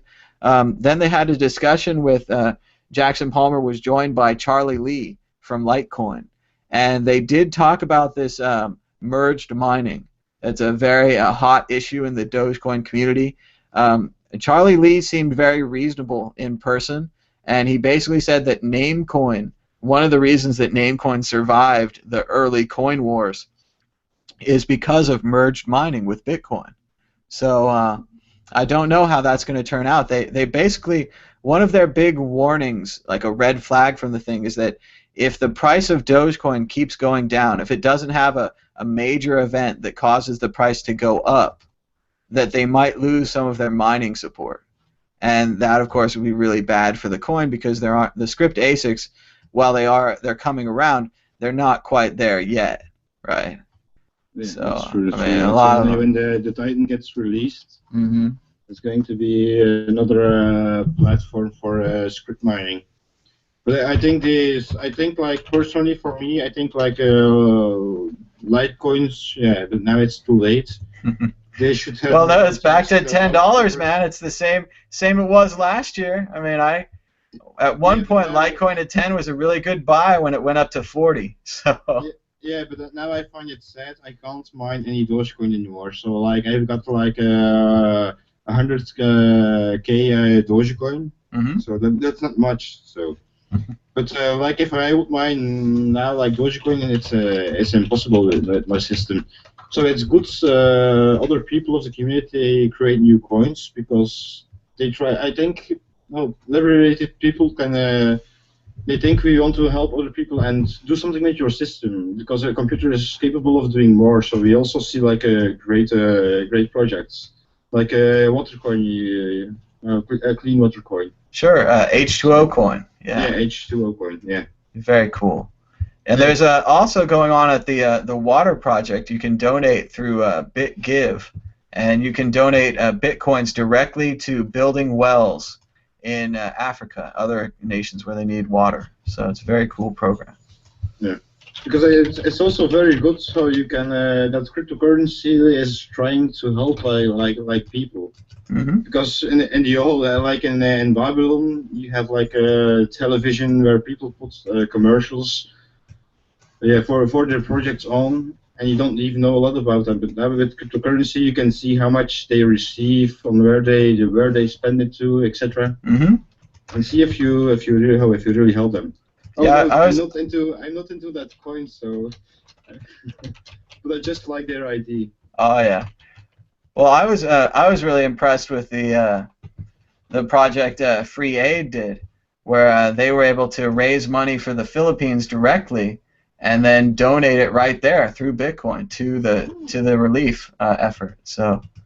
Can you go to their website? Yeah, it's FR33. Show it on the screen maybe, because you can share your screen the whole time. Like if I follow you there. Mm-hmm. Yeah. My YouTube stream is lagging, but.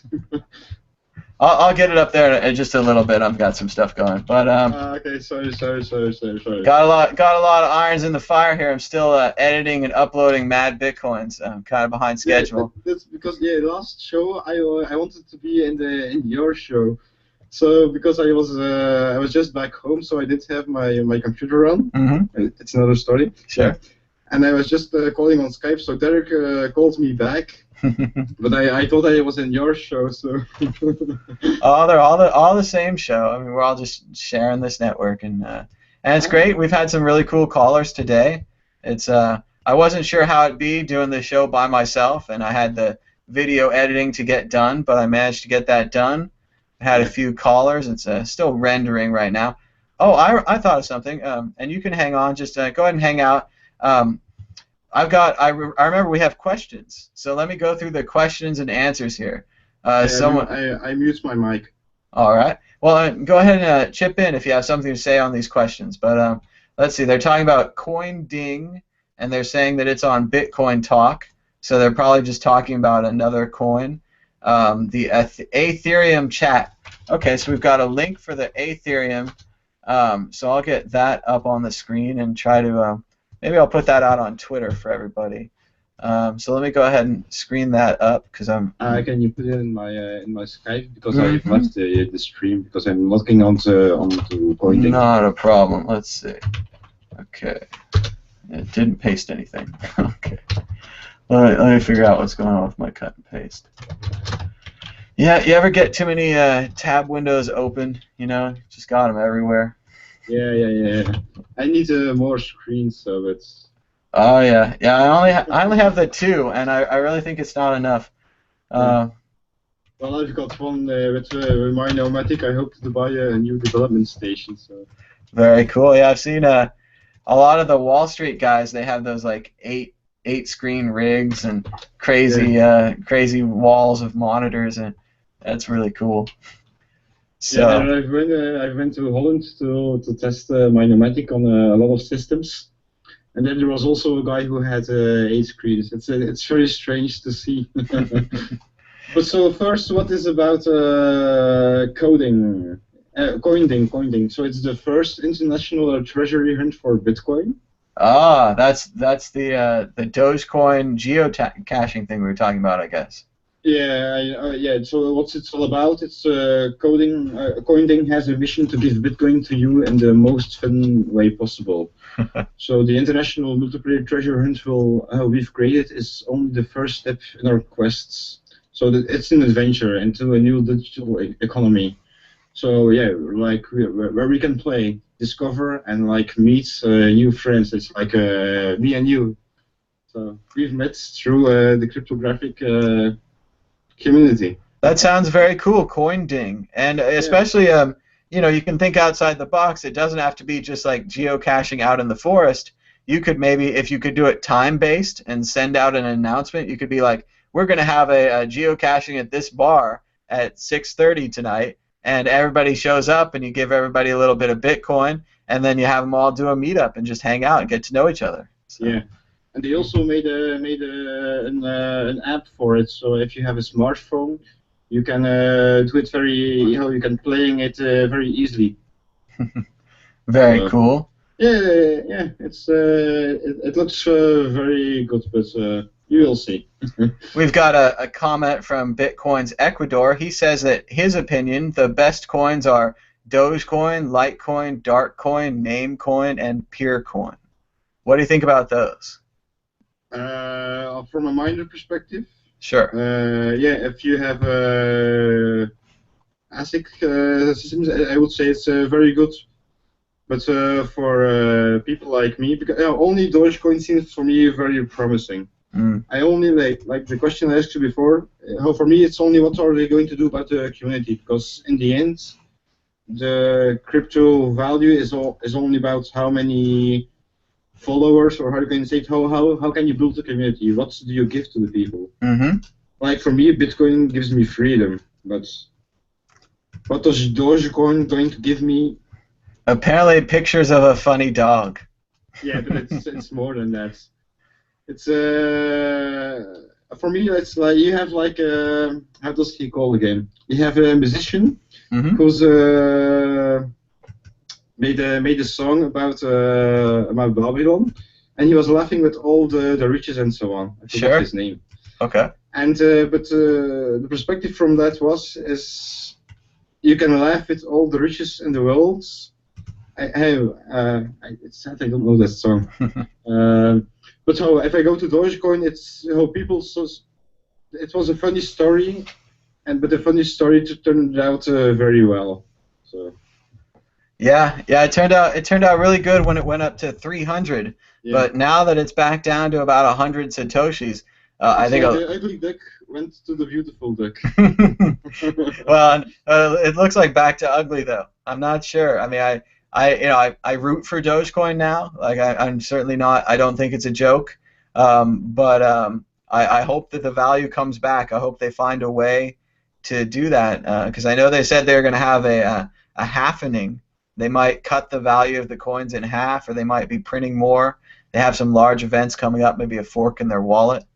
But it's a very interesting community. What's going on with Dogecoin? Yeah, so Dogecoin is now 113 satoshis. So the bottom was around, I think about 90 or 96. I don't have a graph for me. But Dogecoin should be higher from value, but. It's so hard to tell. There are so many Dogecoin, and then there's that whole issue with the inflation where there's going to be more Dogecoin in the future. So I have a very tough time picturing the value of something that has so many coins. But it's very good for people to introduce people to cryptocurrency. It's like you say, people find it funny when they see the dog.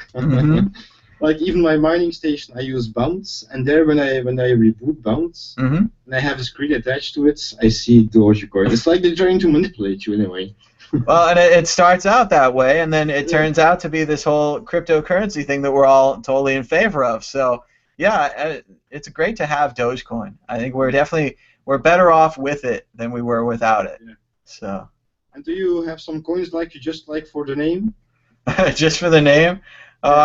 I used to like Mooncoin, but then it burnt me really bad with the volume, with the price. So No, I have Infinity Coin. Yeah. So. I like Yeah, Franco it's Coin. very, it's Franco very Coin stable. has a cool name because I met that guy, so he's cool.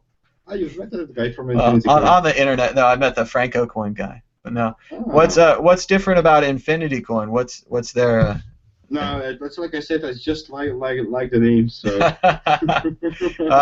You gotta be careful with that. I mean, Yeah, but it's like now 8 months ago. Mhm. I've mined those coins like when it was very young. So it's also like to sometimes you have to like invest or give a small support to a particular community. Mm-hmm. And it's I find it very stable. So it's like for a very long time it's at I think 6 satoshis. It's 0.00000. Yeah, you have to look. I think it's just 6 satoshis, something like that. It went to 5, but it's very, very, very stable.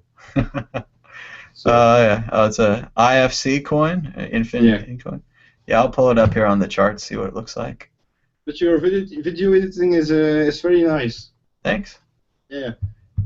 Yeah, we should have a new Mad Bitcoins episode in about half an hour, 45 minutes. It's rendering pretty slow right now, but I've got a lot of other programs open. Yeah. So you should put it on a Bitcoin system. On a GPU system. Well, yeah, that's what we need is somebody needs to figure out how to use old ASICs to render video. And then I could get a bunch of old Butterfly Labs machines or something and just plug them in, and I could have a whole rendering farm here to... Why don't you just buy cheap GPUs and run them as a cluster and then render it? Well, I don't need that much rendering power. It's a pretty basic show, but anything that would make it faster I'd be in favor of. But yeah. But it's all right, and part of it is I've started doing the 1080p videos, trying to up the quality, and it just means I run out of disk space faster and I run out of RAM faster and all those kind of issues. But yeah, it looks just a little bit better, I guess. So let's see. Do you have any good topic for the last 10 minutes here of Bitcoin Talk Show? What would you like to talk about? I would just talk about you. I don't know how to so say people know you, so people get to know you. So there's also always more. Maybe you're a character, or you're trying to be just a person like you are, like me. I'm just a person, not a character. I'm mostly a person. Sometimes I'm a character. You have a lovely background. Yeah. The books. You want to talk about the books? Yeah, you seem like very spiritual. I don't think you believe in God, but you just seem like very spiritual and liberal. Yeah, that'd be pretty much true. I mean, I was raised Catholic, and then I got into Buddhism and meditation. And what I like about Buddhism is it's very much. I read a book by the Dalai Lama, and what he said is that Buddhism is a cafeteria. You can take parts of it. You don't have to take the whole thing. If meditation works for you, if focusing your mind works for you, take that. You don't have to believe in reincarnation if you don't want to. So that kind of open idea was really nice, coming from a restrictive religion like Christianity. But I mean, in general, I've said this before briefly on my show, but we're towards the end of a 3-hour broadcast here, so nobody's going to sit through this on YouTube. But if you do, my idea is kind of that the internet is like a deity. I don't want to piss anybody off, but it's the internet is kind of like God.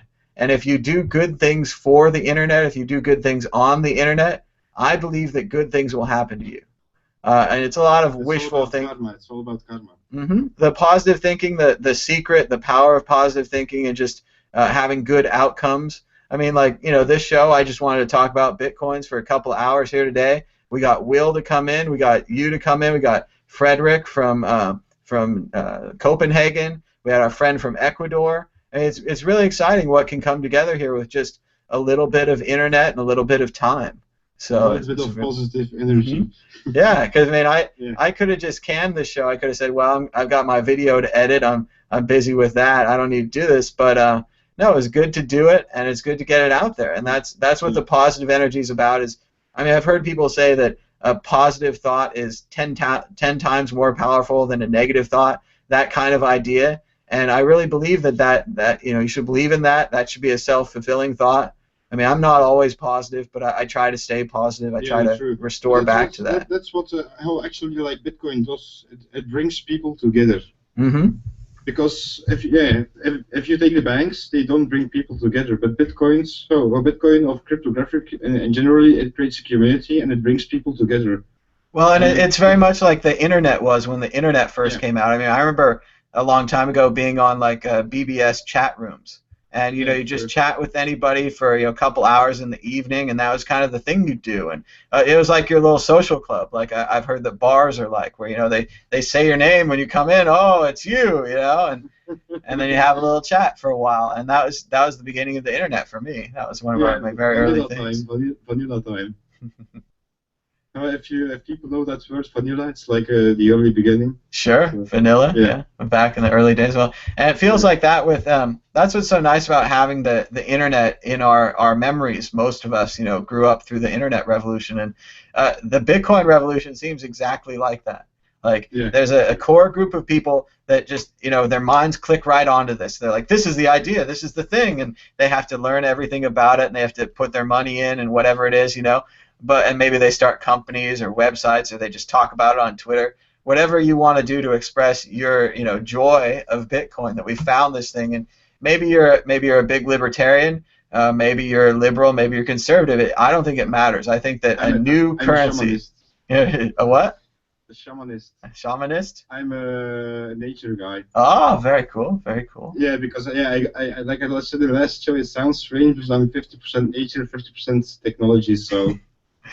That's an interesting mixture, and a lot of people want to merge nature with technology, and a lot of people are afraid of that, and a lot of people think that it's a bad idea, and as well for different reasons. But but if we can live with nature as one. If you look like up, it's also very technology, because now we have the technology. We have Bitcoin, we have Earth chips.